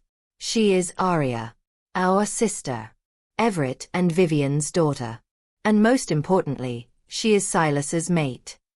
"What?" Valeria screeched so loudly I was surprised the windows didn't shatter. Her expression twisted in fury, and she pointed a trembling finger at me, her voice rising brandonally. "You're all being manipulated by that freak. She's controlling you. She almost killed me. Silas, open your eyes. I'm your mate, not her." A sickening silence fell over the room. Celeste narrowed her eyes, crossing her arms. "How exactly could Aria possibly hurt you?" she asked, her tone dripping with skepticism. "She's human. You're a vampire. Unless you tripped over your own ego and smacked your head, I don't see how that's possible." Valeria let out a huff of frustration. She made fire. It came from her hands out of nowhere. She's dangerous. Silas, just look in our heads, we all saw it." Freya added, her tone frantic. "Yeah, and me. We all did." Isolde chimed in before turning to Celine and Raphael, practically pleading with them. "Right, Mom. Dad. You saw it too." Celine hesitated, rubbing her temples. I don't know what I saw," she admitted slowly. "But whatever it wasn't something a normal human should be capable of." Raphael nodded grimly. "Exactly." Panic gripped my chest. I felt the instant Silas went rigid beside me, his body stiffening like stone. No. A wave of forced calm swept through me, but I knew better. Lucian was trying to help, but no amount of false serenity was going to fix this. And then, my worst fear came true. Silas took a step away from me. The absence of his warmth hit me like a slap to the face. A tremor shot down my spine as I looked up to see him, now crouched defensively in front of his family, his golden eyes dark with something unreadable. His lips parted. "What the hell, Aria?" he spat. My heart shattered. What have I done? If you're still listening to this story up to this point, why don't you subscribe to this channel to continue getting subsequent interesting daily stories like this? We would be most grateful if you can do that to help boost this video to reach everyone. Thank you. Chapter 19. I felt Silas tense slightly beneath me, and a wave of panic immediately overtook me. A split second later, I sensed an artificial sense of calm settling over me, and I shot Lucian a sharp look. I appreciated his attempt, but no amount of forced tranquility could dull the anxiety clawing at my chest. And then, my worst fears unfolded before my eyes. Silas slowly withdrew from my touch, stepping away from me as he took a defensive stance in front of his family.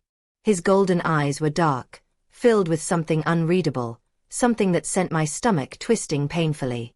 "What the hell, Aria?" he spat. And just like that, my world shattered into pieces. "What have I done? Son, what exactly are you doing?" Everett questioned, genuine confusion etched into his usually composed features. I barely registered his words. My eyes were locked onto Vivian, who shifted her weight uneasily from one foot to the other. The action itself wouldn't normally mean much, but I knew she could stand in the Nico position for hours without feeling even the slightest discomfort. The air in the room was so thick with tension, it was suffocating. She lied to us. Silas stammered, his voice shaking ever so slightly, as if even saying it out loud was difficult. But he didn't say my name. Not even once. And in that moment, my decision was final. If he couldn't even say my name, if he couldn't look at me without disgust clouding his gaze, how could I possibly stay here? The answer was simple. I couldn't. Without hesitation, I leapt down the stairs, thanking whatever higher power existed that I was only on the third step, and somehow managed to land on my feet without breaking something. I didn't stop. I didn't wait for anyone to react.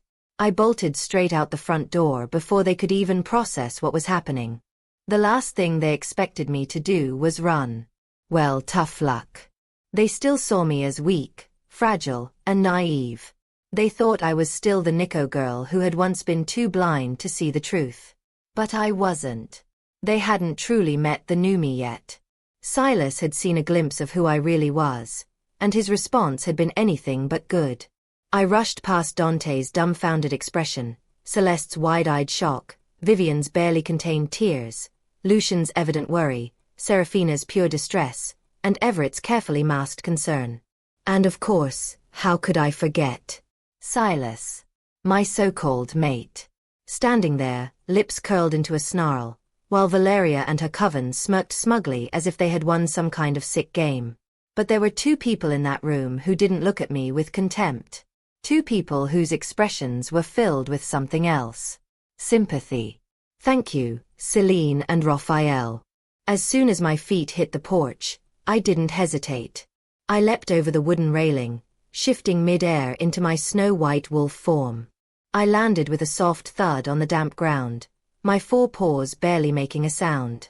I took one last glance back, just long enough to see the confusion still plastered across everyone's faces, before I tore off into the depths of the forest. The trees blurred past me as I ran, my vision clouding with unshed tears. But I didn't stop. I couldn't stop. I dodged thick branches, leapt over fallen logs, and zigzagged through the mess of green and brown, but the more I ran, the more my body ached. The grief was too much. The pain was too deep. I barely even registered when my paws slipped on a patch of damp leaves, sending me crashing into a low-hanging branch. The impact barely fazed me. I had already lost count of how many times I had scraped and cut myself on the way. It didn't matter. Nothing mattered anymore. I kept running until the exhaustion became unbearable. I was slowing down before I even realized it. Only then did I become painfully aware of one simple fact. I had no idea where I was. I finally looked down at my paws. Dark. Soaked. Bloodied. Great. Just great. A fresh wave of pain coursed through me, making my legs tremble as I forced myself forward. It was only now that I became aware of the extent of my injuries. I was bleeding. Badly. The adrenaline had masked most of the pain, but now, with my energy rapidly draining, the injuries were impossible to ignore. I could hear voices somewhere in the distance, about a mile west of me. People. I stumbled forward, forcing myself in their direction. The air was growing colder, the sky was darker, and the full moon loomed above me, casting an eerie glow over the landscape. How ironic. A wolf wandering alone under a full moon. What a cliché. I could see the glow of a house just a few hundred meters ahead now. With what little strength I had left, I forced my body to shift back. I wasn't sure how much longer I could keep moving, but I knew I had to. If someone saw a giant white wolf staggering through their backyard in the middle of the night, that would definitely not end well. As soon as I was back in my human form, I nearly collapsed from the sheer weight of my exhaustion. My body felt weak, small, and walking on 2 feet now took twice as much energy. But I kept going. I forced myself forward, gritting my teeth as sharp, burning pain shot through my limbs. Both of my arms were coated in blood. Deep gashes and cuts covered them, some of which were still actively bleeding. My legs weren't in much better shape. My left leg was covered in angry red scratches, some of which were beginning to weep with fresh blood. But none of that compared to the wound on my right leg. A deep, jagged cut ran all the way from my upper thigh to my knee. It hurt. Bad. And I knew without a doubt, it was going to scar. Permanently. My clothes were a mess. Torn. Soaked in blood. Barely recognizable. But I didn't care. I had finally reached the house. The voices were clearer now. Laughter. Talking. A bonfire. At least 3 men and 2 women. No children. Good. I didn't want to frighten them. I took one last step forward, breaking through the tree line. And then, I collapsed. Help, I whispered weakly, barely managing to get the words out before my body hit the damp ground. I heard a chorus of shocked gasps. A sudden burst of movement. A woman's voice rang out, frantic and panicked. Jenny. Henry. Call an ambulance. I barely registered the words before my vision darkened. The world faded. Everything disappeared. And then, nothing. If you're still listening to this story up to this point, why don't you subscribe to this channel to continue getting subsequent interesting daily stories like this? We would be most grateful if you can do that to help boost this video to reach everyone. Thank you. Chapter 20.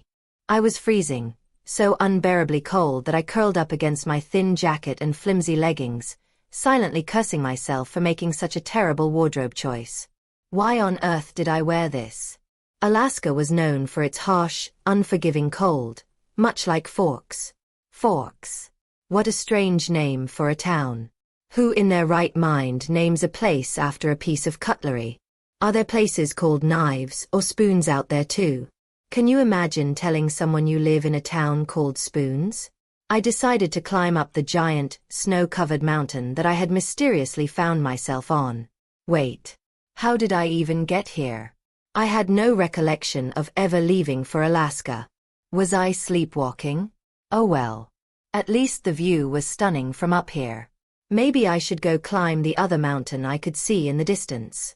But it looked so far away. And to get there, I'd have to climb down this one first, then hike all the way back up the next one. That sounded like way too much work. Maybe I could just climb a tree instead. Wait. No. I didn't want to risk getting a splinter. Hey. Why wasn't it cold anymore? Actually, it was hot. Really, really hot. Suddenly, I was in the middle of a desert. What the? How did I get here? Oh wait. I remember now. I had walked here. To Egypt. Yes, that's it. Good thing I did too. The scorching heat was worth it just to see the pyramids. They were way bigger than I expected.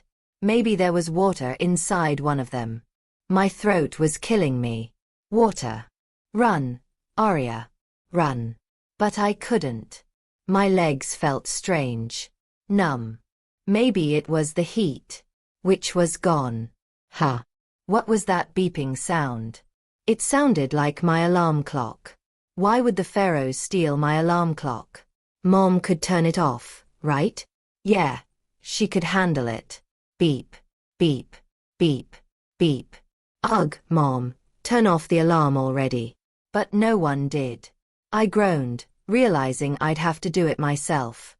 With great effort, I forced my eyes open, only to slam them shut again the second my arm smacked against something cold and solid, producing a loud, metallic clang. I blinked in confusion, my mind still fuzzy. Where was I? Where was Alaska? Where was Egypt? Was it all a dream? It must have been. A weird, vivid dream. As my vision adjusted, I took in my surroundings. I knew this place. I recognized this place. A hospital. My old arch-nemesis. I had spent far too much time in hospitals over the years, enough to recognize one instantly. White, depressing walls. Check. Overpowering scent of antiseptic. Check. Ugly, paper-thin curtains that provided zero privacy? Check. Rock-hard beds with blankets that barely covered anything? Check. And of course, the endless chorus of beeping machines making a racket. Check, check, and 1,000 times check. I glanced around, noting that I had my own room. In the corner, I spotted a tiny bathroom, complete with one of those awkward rolling chairs they use to push around patients too weak to walk. Next to it was a door, most likely leading to the main hospital ward. My bed was shoved against the wall, flanked by 2 small bedside tables. And to my absolute shock, both tables were covered in cards and chocolates. What the hell? Curiosity getting the best of me, I carefully craned my neck to get a better look, immediately regretting it when pain shot down my spine. But I ignored it. Every single card had one message. Get well soon. Who sent these?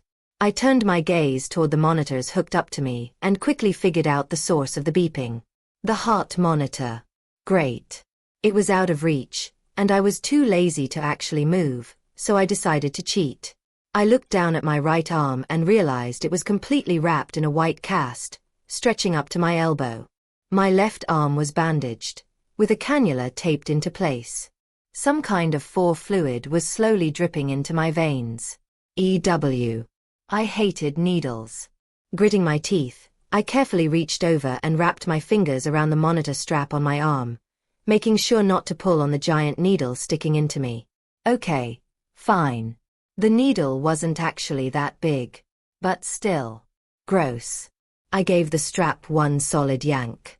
The Velcro ripped apart, and the screen immediately flatlined, emitting a loud, painfully shrill beeping noise. Oops. Less than 5 seconds later, my door burst open. Doctors and nurses swarmed into the room, only to come to an abrupt halt the moment they saw me. They all just stared. I scowled. Geez, I know I probably look like hell, but do they have to be so obvious about it?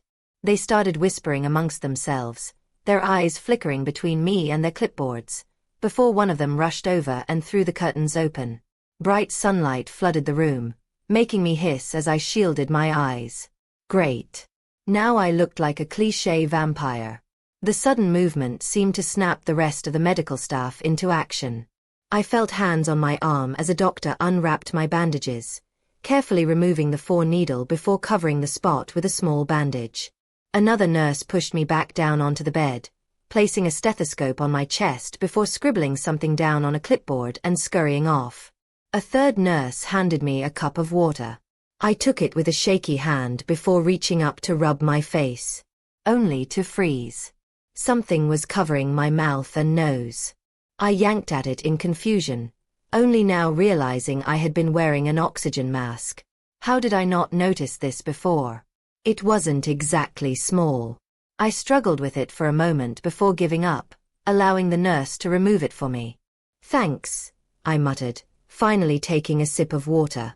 The cold liquid slid down my throat, sending shivers through my body.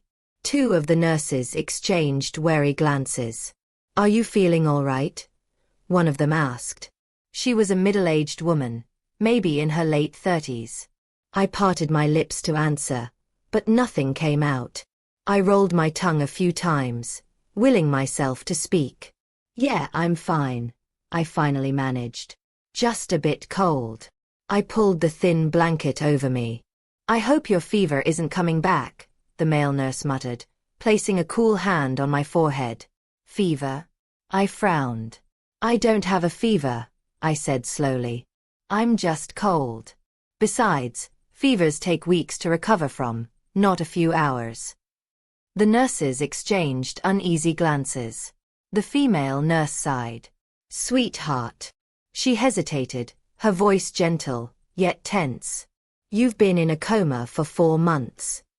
If you're still listening to this story up to this point, why don't you subscribe to this channel to continue getting subsequent interesting daily stories like this?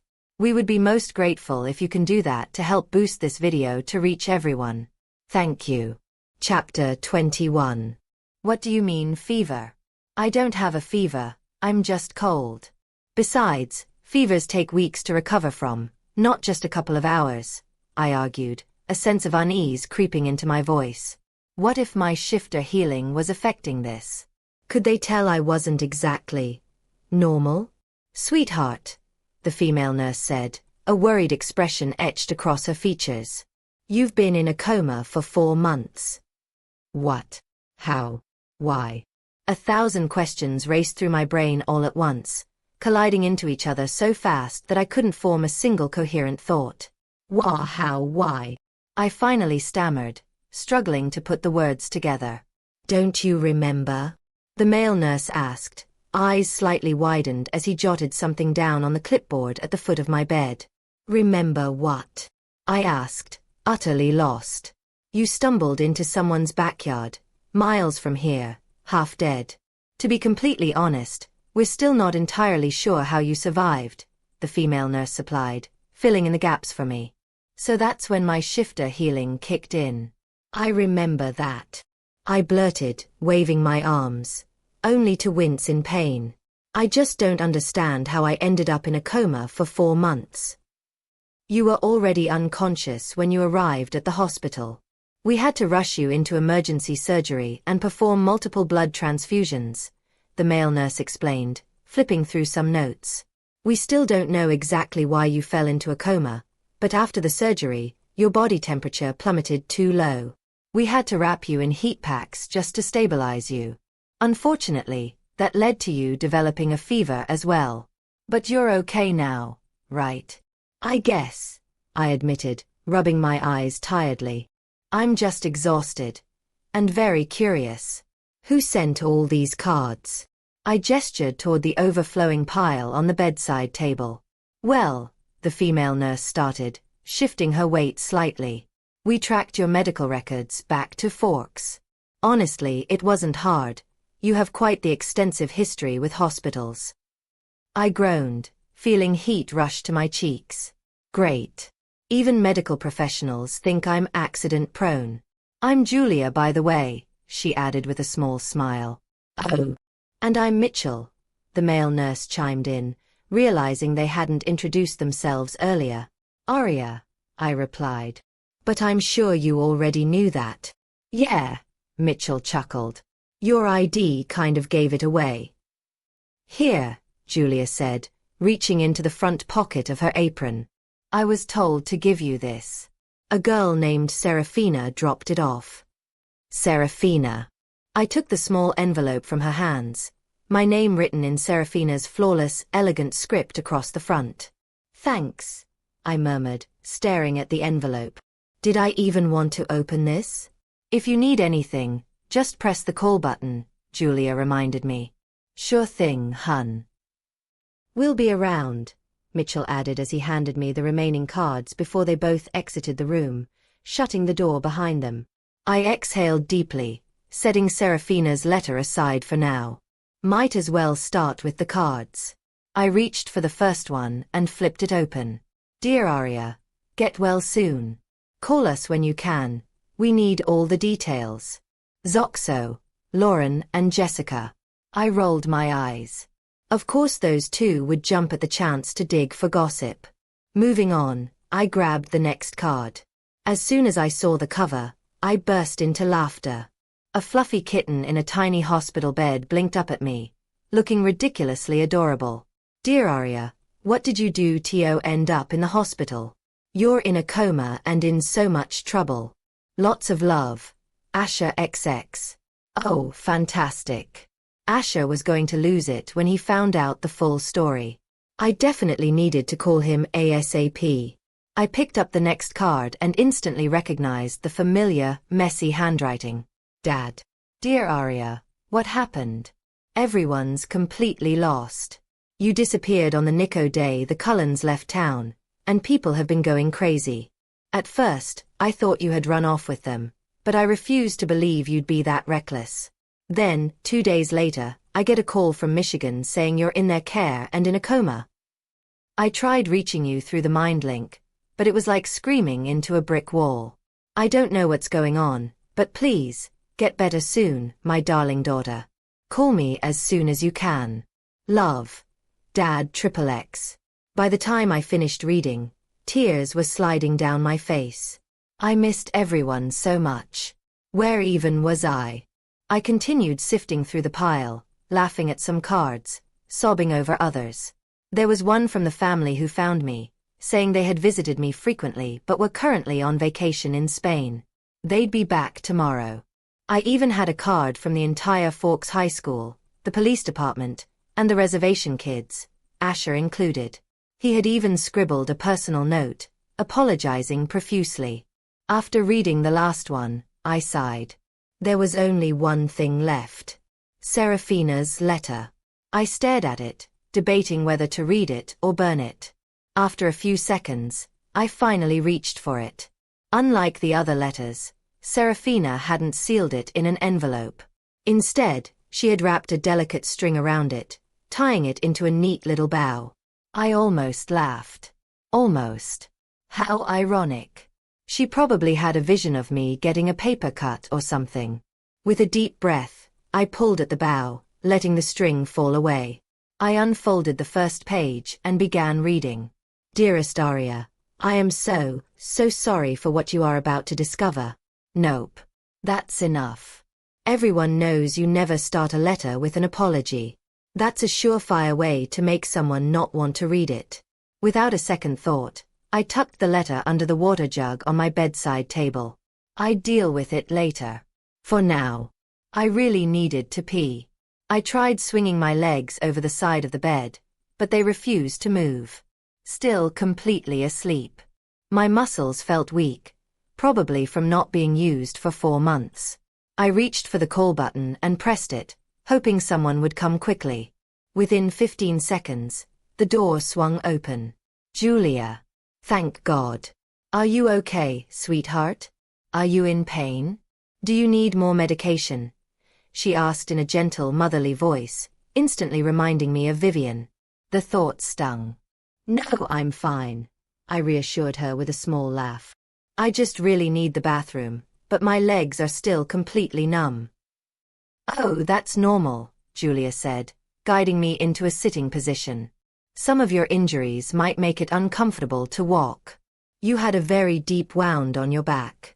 It took a long surgery to fix it. Huh, I muttered. Well, I can't feel it right now.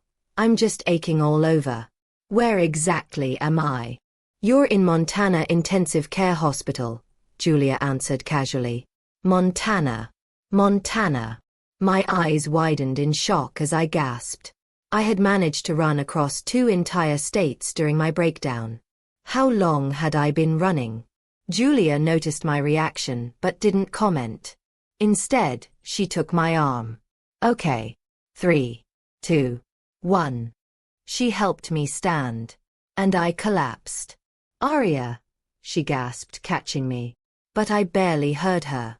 Because at that moment, a terrifying realization hit me. Julia. I stammered, my voice shaking. I can't feel my legs. Julia's face drained of color. Oh, my God, she whispered. And that's when I knew. Something was seriously wrong.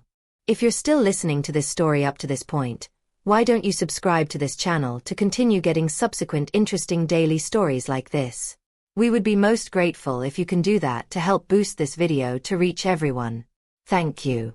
Chapter 22. Come on, Aria. You got this. Just 5 more minutes, and we'll call it a day, my physical therapist, Ethan, encouraged. It had been exactly 1 month since I woke up from my coma. 1 month since I found out I had paraplegia. In simpler words, I was paralyzed from the waist down. I couldn't walk. The doctors believed I never would again. But I refused to accept that.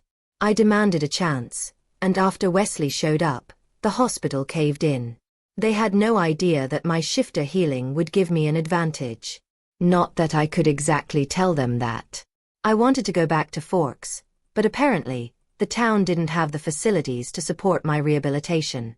That wasn't surprising, but it was still a letdown. Wesley kept me updated on all things Forks, while the guys from the res visited as often as they could.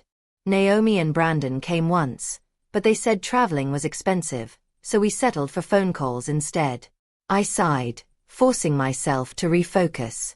I had already completed 3 months of a human rehabilitation course in just 4 weeks, and the doctors were stunned. I gripped the parallel bars on either side of me, shifting most of my weight to my arms before willing my leg to move.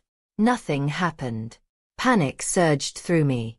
Again, my legs just refused to work. I'm sorry, I can't. It's not working, I mumbled, feeling drained. Hey, it's okay. Seriously, you're making unbelievable progress. I've never seen a recovery like yours before, Ethan reassured me, pushing my wheelchair closer. He gently helped me into the chair before pushing me down the all-too-familiar hospital corridor toward my room. As usual, he talked the whole way. I half listened, but then something he said caught my attention. So, I was talking to Jenna, and you won't believe what she told me. She said that by the end of this week, you should be cleared to go home. You'll only need to come to Seattle for therapy 3 times a week. Isn't that amazing? He exclaimed. Wait, what? I blinked. You're going home, he beamed, helping me onto my bed. What? I'm going home. I'm going home. I screamed in excitement, bouncing as much as my condition allowed. Whoa, maybe I should have told you sooner. That sure made your legs want to cooperate, Ethan teased, scratching the back of his head. Oh, shut up, I said, flapping my arms at him. Whatever you say, princess. See you later, he called as he abruptly left the room. Rude much. Oh, so now you decide to show up? My wolf's voice suddenly rang in my mind, startling me. Oh wow. I thought you died or something, I shot back, irritation slipping into my tone. Yeah, whatever. I've been busy. Doing what, exactly? Talking to the fates.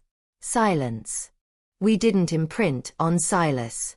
My entire body went still. What? I whispered. You should have read the damn letter, she snapped before disappearing again. The letter. The letter.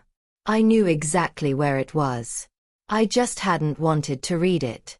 And yet, despite every fiber of my being screaming against it, my hands reached into the drawer beside me, retrieving the delicate envelope. I let out a slow breath. It was time. I unfolded the first part of the letter and began reading. Dearest Aria, I am so sorry you are having to read this. Oh, Aria, why are you so stubborn? Did it seriously take you a month to read this? Silas really did destroy your spirit. Anyway, enough of that. I'm sorry for so much, actually. I can't shake the guilt.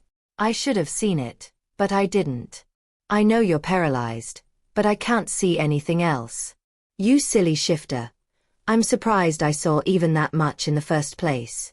Now, please don't panic when I say this, but Silas is gone.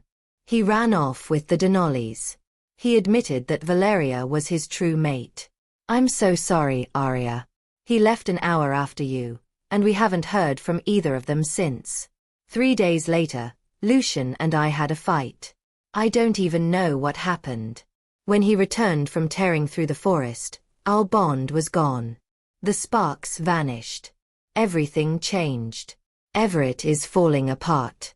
The Denollis are gone, Celeste and Dante are on another honeymoon, and now that Lucian and I are no longer mates, Everett is under an unbearable amount of stress.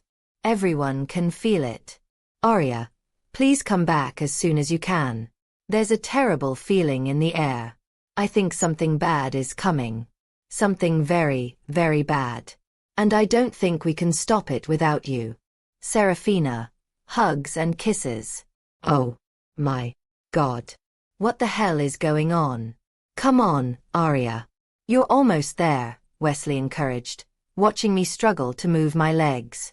Dad. I hissed, cheeks burning in embarrassment. Can you please just help me into the wheelchair? I'm already making progress, okay? Wesley sighed before flashing me a small smile. Fine. He carefully helped me swing my legs over the edge of the bed before lifting me into my wheelchair. See? You almost did it, Bells, he pointed out. I felt it. Your muscles tensed slightly. That's exactly what we want, right, Doc? He asked the young doctor standing nearby. Yes. Aria is doing remarkably well. Honestly, we never expected her to regain any motion at all, the doctor admitted. At this rate, with extensive training, she might fully heal. Maybe even walk again someday. His words reminded me of how serious this all was. Just great. Well, I'm going to find Ethan, Julia, and Mitchell before I leave, I said, sniffing slightly. I picked up the gift bag of chocolates and flowers, rolling myself out of the room. I quickly found my way to the staff canteen, knowing it was their lunch break. Julia. Ethan. Mitchell. I called playfully, pushing open the canteen door. Over here, Aria. Julia waved me over. She was sitting with Ethan, Mitchell, and a few other doctors and nurses. Ethan looked at me curiously. What brings you here at a time like this? What do you mean? I glanced at my watch. 12:32. Exactly. Prime eating time. I rolled my eyes. I just came to say goodbye. I'm leaving today, I reminded them. Realization hit them all at once. Oh my gosh. How did we forget? Mitchell gasped dramatically. I chuckled. Chill, I'm not your only patient. Here, these are for you. I handed them the chocolates and flowers. The other nurses, awed as Julia blushed. Ethan and Mitchell suddenly went quiet. We're going to miss you, Aria. Call us whenever, okay? Mitchell said. Of course, I assured him. Aria. You in here. Wesley. That's my cue to leave. Bye, guys. I'll call later. I called as I wheeled away. Wesley was already pushing my wheelchair down the hospital corridor. Ready, Bells. I took a deep breath. As ready as I'll ever be. If you're still listening to this story up to this point, why don't you subscribe to this channel to continue getting subsequent interesting daily stories like this? We would be most grateful if you can do that to help boost this video to reach everyone. Thank you. Chapter 23. Ugh, I groaned dramatically, repeatedly thudding my head against my light purple bedroom wall. Why are they still here? Well, Silas is gone, but the rest of them aren't. I let out a loud, exaggerated sigh, silently wondering what I did in a past life to make fate despise me this much. All right, well, it's getting late now. You all should probably head home for dinner, I said suddenly, feeling claustrophobic. I needed space to process all this without feeling like I was drowning in concerned stares. They all exchanged worried looks but eventually nodded, offering small smiles before walking out of my room. Dominic was the last to leave, quietly shutting the door behind him. I reached for my phone, but of course, it was just out of reach. Typical. Fine. I grabbed my small notepad and pen from the nightstand instead, quickly scrolling down a single sentence, knowing it would do the trick. Serafina, we need to talk. I sighed, tossing the notepad aside before collapsing back onto my bed, absent-mindedly twirling the ends of my long brown hair between my fingers. Maybe I should get a haircut. I snuggled deeper into the massive pile of pillows and stuffed animals surrounding me, practically burying myself beneath them. I knew Serafina was already peering into my future. And sure enough, less than 30 seconds later, a tiny black-haired pixie was gracefully swinging through my open window. She landed effortlessly on her heeled feet before turning toward me, guilt written all over her face. Aria. She started, but I immediately cut her off. Serafina, if you're going to apologize, don't. She blinked at me in shock. I guess she didn't see that coming. For once, I had managed to catch Serafina off guard. Can I explain at least? I'm going to explain, she decided, mostly talking to herself. So, right after you left, we were all just so confused.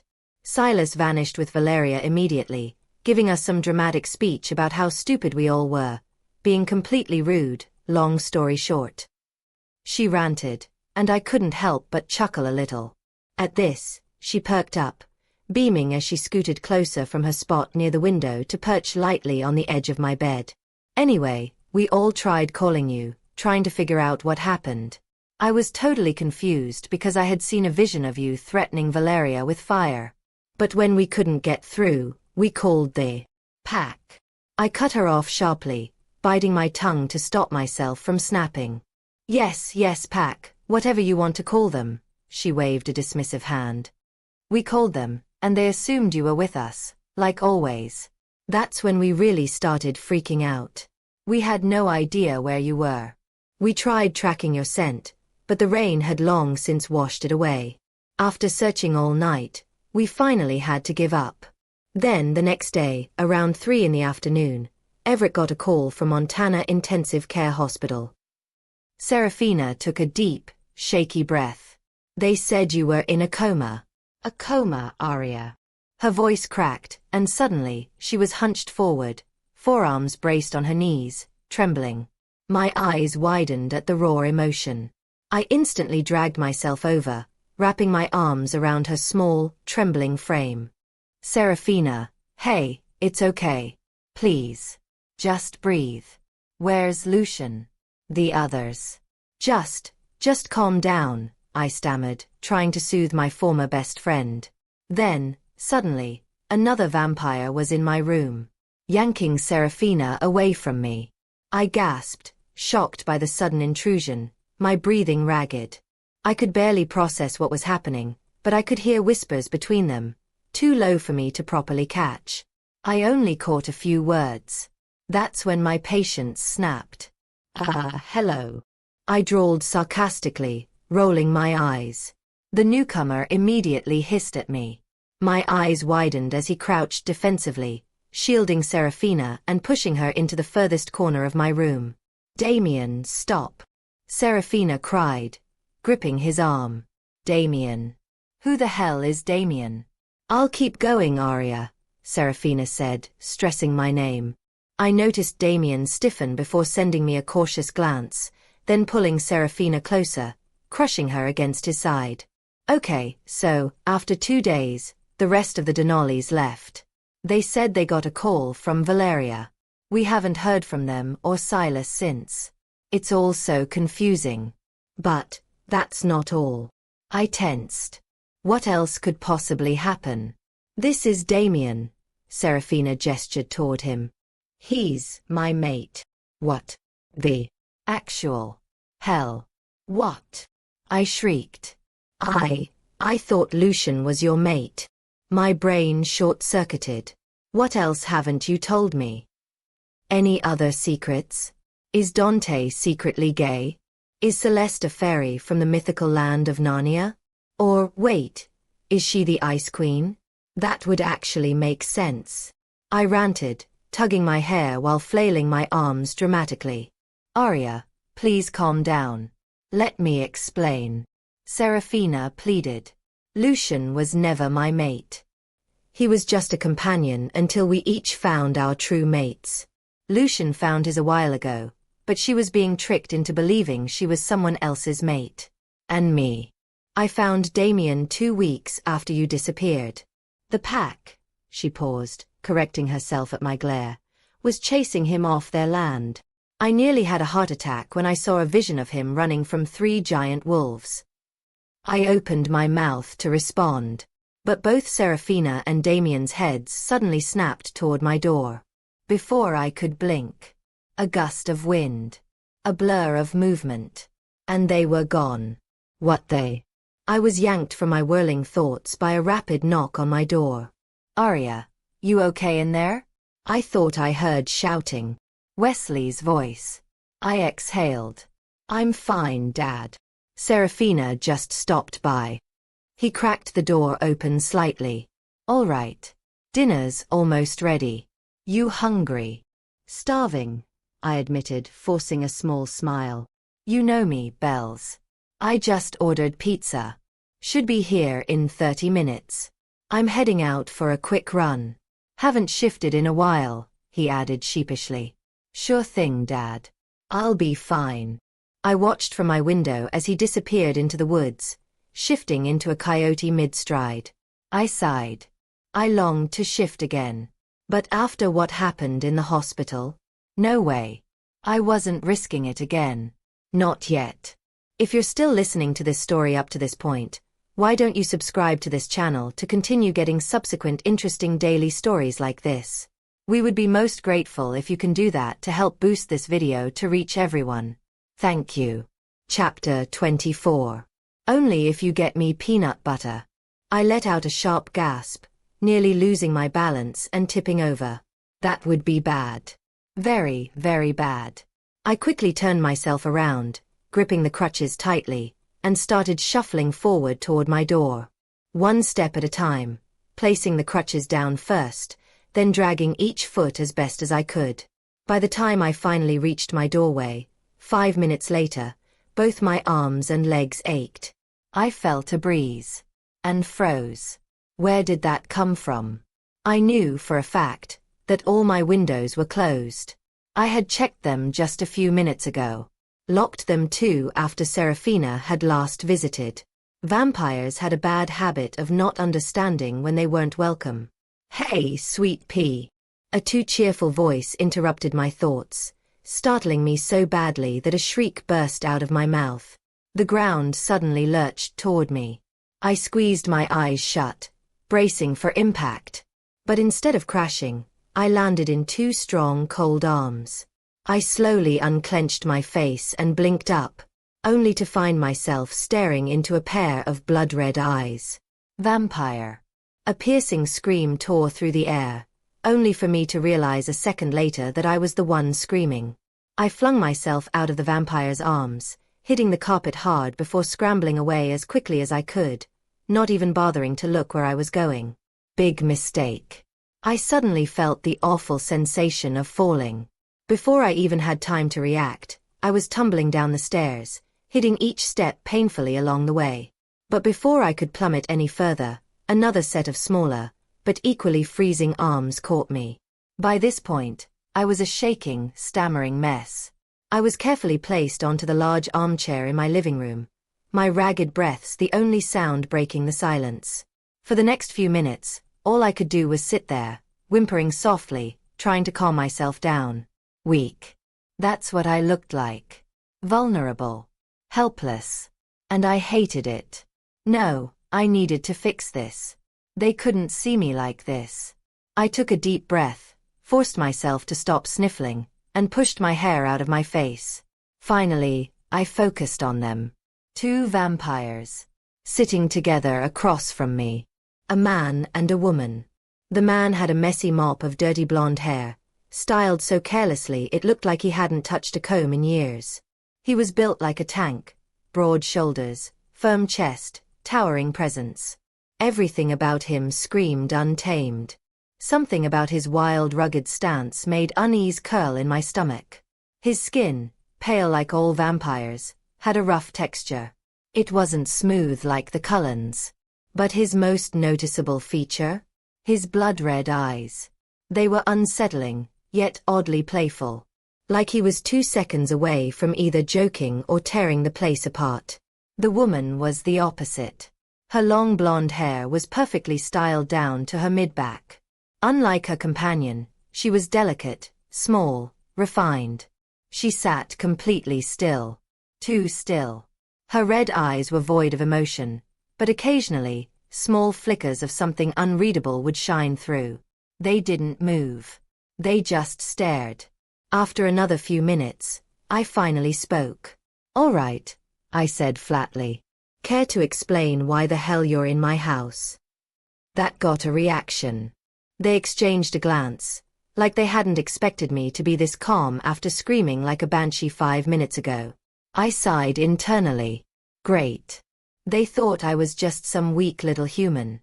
Then why weren't they attacking? What did they want? The man recovered first. "Apologies for startling you, ma'am. That wasn't our intention," he said smoothly, his thick southern drawl filling the room. "But we needed to talk." He offered a charming grin.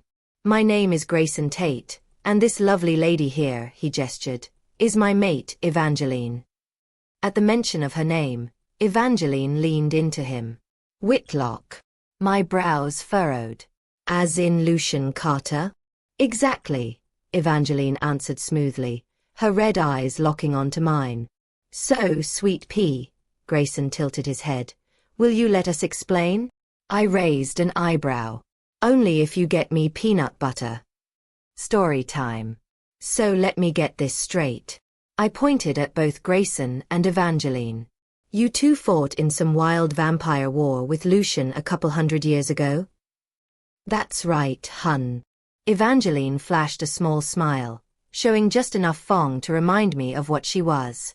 Grayson leaned forward, resting his elbows on his knees. "Lucian joined the Confederate Army before he was even 17.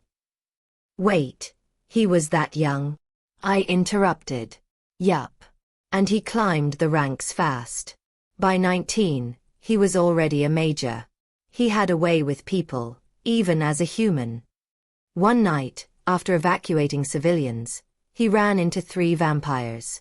Maria. Grayson's voice darkened. She turned him. Used him. Wanted his military mind to help her build an army. Lucian and other newborns helped her conquer territories. But when 2 of Maria's allies tried to betray her, Lucian helped take them out. Over time, he became Maria's enforcer.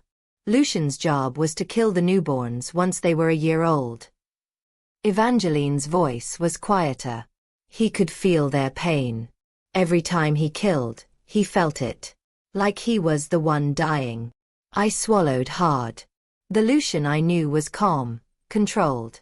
I couldn't imagine him as the ruthless killer they described. He started losing himself. The years in the war were changing him. Grayson leaned back. When I met him, I convinced Maria to let me live. I was his captain. But when Grayson ran away with me, Lucian let us escape. Evangeline smiled softly at her mate.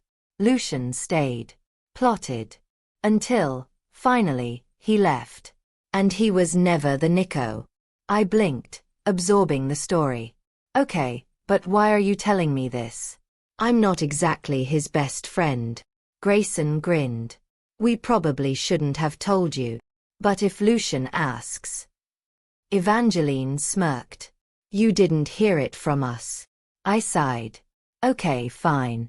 But do the Cullens even know you're here? Grayson's eyes glazed over. A moment later, he smirked. Actually, looks like we won't have to visit them. Wait, what? Boom. The front door exploded inward. I screamed, flipping off the couch. A familiar voice roared from the doorway. Aria. My heart stopped. Lucian.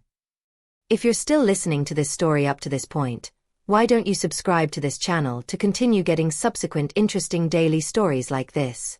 We would be most grateful if you can do that to help boost this video to reach everyone. Thank you. Chapter 25. Only if you get me peanut butter. In the blink of an eye, I found myself trapped in a pair of strong, ice-cold arms, pressed into the farthest corner of the room. The sensation was overwhelming, like fireworks erupting under my skin everywhere we touched. A strange, almost electric feeling shot through me, making my breath hitch. I didn't understand what was happening, but one thing was crystal clear. I didn't like it. Not one bit. Lucian, let me go. I protested, my voice rising in frustration as I squirmed in his grip. His arms caged me in, like I was a wild animal. Panic began to set in. I struggled harder, small whimpers escaping my lips as my restlessness grew. Lucian, however, seemed oblivious to my growing distress. He was supposed to be an empath, wasn't he? So why wasn't he reacting? His head dipped lower, his nose brushing the curve of my neck as he inhaled deeply. Was he going to bite me? Kill me? Why weren't Grayson and Evangeline stopping him? Get off! Get off! Get off! I shrieked, thrashing wildly, putting every ounce of strength I had into breaking free. And then. I did. I jerked away, scrambling backward, dragging myself across the floor as fast as I could. Aria. He exhaled, his voice strained as if he were holding something back. Just listen. Listen. Listen. I could barely contain my fury as I glared at him. You just barged into my house like a lunatic, ripped my door off its hinges, which you are replacing, by the way, then grabbed onto me without so much as a warning. Lucian didn't answer. Instead, he appeared directly in front of me, crouched low, his golden eyes darkened into something intense. His hand reached out, gripping my chin, tilting my face upward. The moment our eyes met, everything in my world clicked into place. Then, just as quickly, it all shattered. I imprinted on Lucian. But no. Not again. This whole imprinting thing had ruined me before, and I wasn't about to let it happen again. No. Absolutely not. Nope. Nope. Nope. Nuhuh. I rambled under my breath, turning my back to all of them. This was a joke. It had to be. I had imprinted once before, and it was a lie. What if this was just another deception? I didn't care to find out. Just go. My voice was quieter now, but I knew they could all hear me. I'm not interested. A sharp intake of breath filled the room. Then, everything happened at once. Too fast to process. By the time I whipped around, arms raised in defense, they were gone. Just like that. The only sign that they had ever been here? The gaping hole where my front door used to be. I slumped against the wall, my body sinking to the floor as hot tears started trailing down my cheeks. I cried until there was nothing left. Until the pain was drained out of me and all that remained was emptiness. For the first time in a long while, I felt trapped. Not by Lucian. Not by the vampires. By my own body. By my own mind. And I wanted out. As the thought took root, a new feeling replaced the numbness. Fury. How dare they? How dare they walk in like they owned the place? They didn't. And they never would. Heat surged through my body, starting at my heart, then spreading. Like fire in my veins. It burned. Twisting. Morphing. Shifting. A gasp tore from my throat as my vision momentarily blacked out. My bones snapped. My skin prickled. My hands fused together. My face reshaped itself. And then, it stopped. Silence. The room settled. My vision cleared. I was different. I had shifted. But into what? I blinked a few times, adjusting to the new perspective. And then, I saw them. Wings. Large. Powerful. Fully stretched. I let out a startled squawk. And instantly froze. I had a beak. What the hell? I flapped my wings once. Then again. A thought pushed forward. A question I desperately needed to answer. Without hesitation, I furiously beat my wings. And shot into the air. I was flying. I was free. No chains. No pain. No burdens holding me down. With a sharp cry, I soared through the open space where my door once stood and disappeared into the forest. I wove through the trees, my vision crystal clear, the evening breeze cool against my feathers. For the first time in forever, I felt at peace. I let the fading sunlight take my worries away. Well, almost all of them. Because now, I had one new concern. How was I going to explain the door to Wesley? When I returned home, Wesley's cruiser was already in the driveway. I mentally cursed. Why didn't I keep track of time? The sun had set an hour ago, which meant Wesley had been home for a while. I swooped down, expecting to see a doorless house. But instead, my front door was back. Well, kind of. It was crooked, dented, and barely holding on. Still, it was there. Before I could react, my wings betrayed me, and I slammed face first into it. Bang! Inside, I heard Wesley mute the TV. Then, quick footsteps. A second later, the door swung open. Wesley's expression shifted from worry to confusion as his gaze dropped down to me. "Be Aria," he stammered. I glared up at him. Well, as much as a bird could glare. I looked down at my tiny legs, then back up at him. Wesley blinked. "Oh, right." He bent down, carefully scooping me up. "Come on, Bells." He carried me inside, shutting the battered door behind him. The second I hit the couch, I shifted back. Stretching out, I sighed. Wesley crossed his arms. "So, you can shift now." I nodded. "And my door. Long story." He sighed. "Figures. If you're still listening to this story up to this point, why don't you subscribe to this channel to continue getting subsequent interesting daily stories like this? We would be most grateful if you can do that to help boost this video to reach everyone. Thank you. Chapter 26. Only if you get me peanut butter. When I woke up, I was alone in bed. A tiny pang of disappointment flickered through me, but I quickly shoved it aside. Sitting up, my eyes landed on a crumpled exercise leaflet on the floor.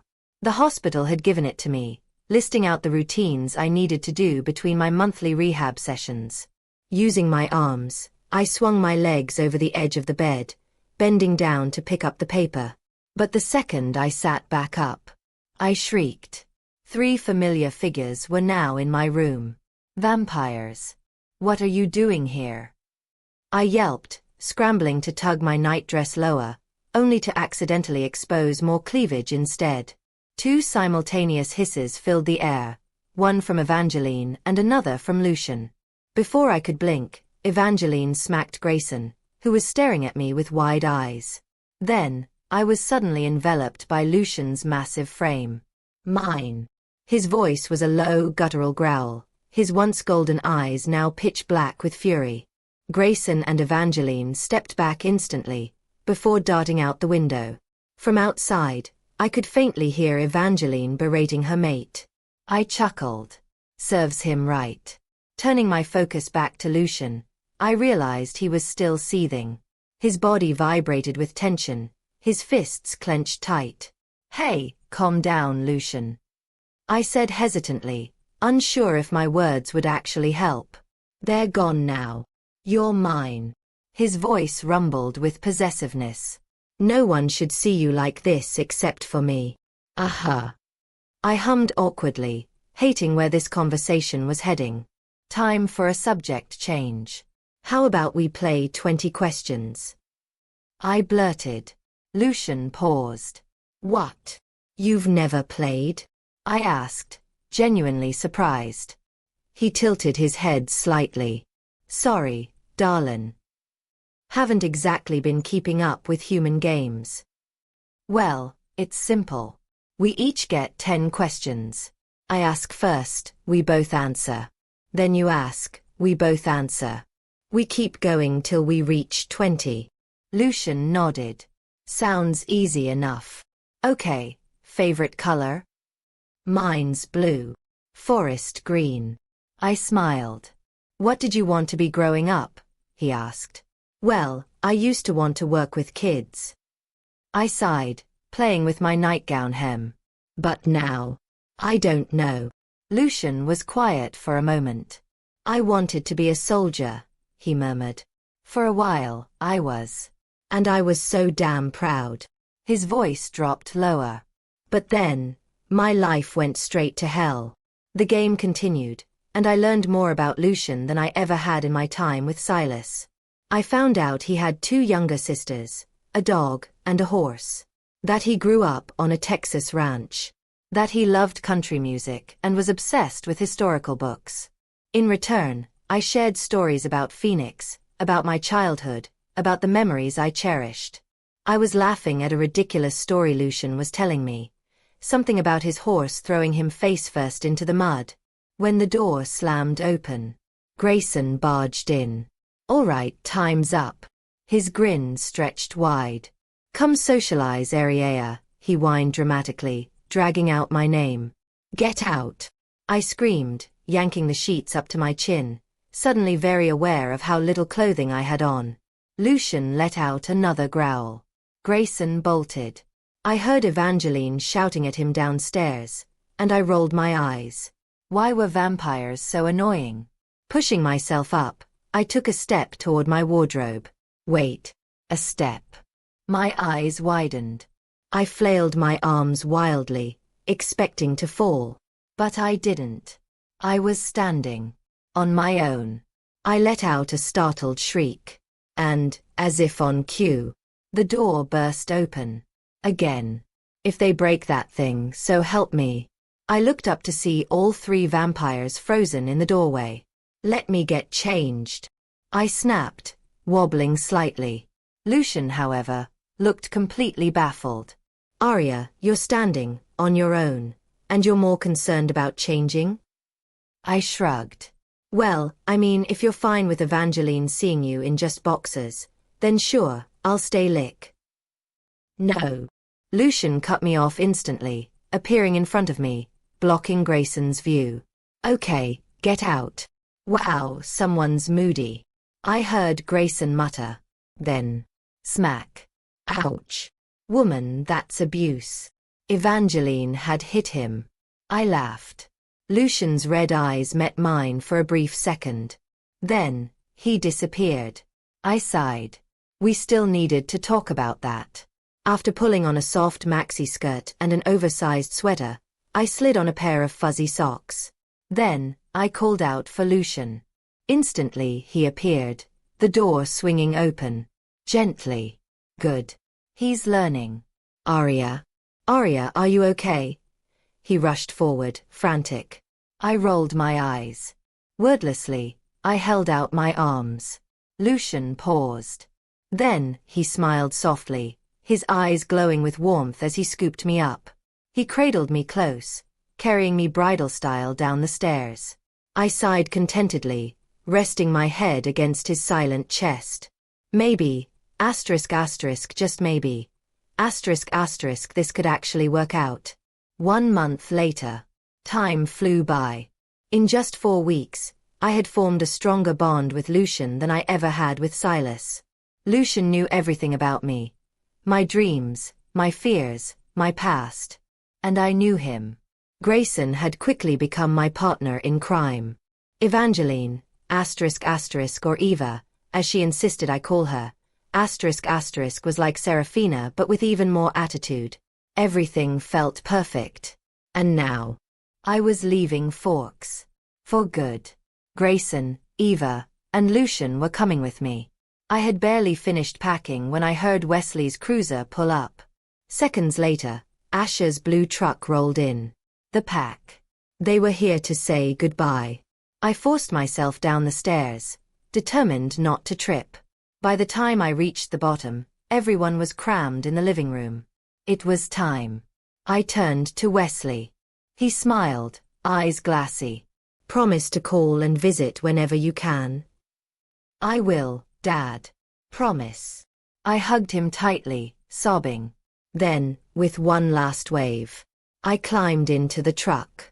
As we drove away, I watched Forks fade into the distance.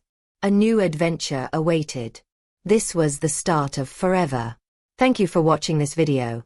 Please subscribe and like this video to continue listening to this type of story daily and also to appreciate this community too. I would like to know the country in which you are listening to this story. Which country is that? Please comment below.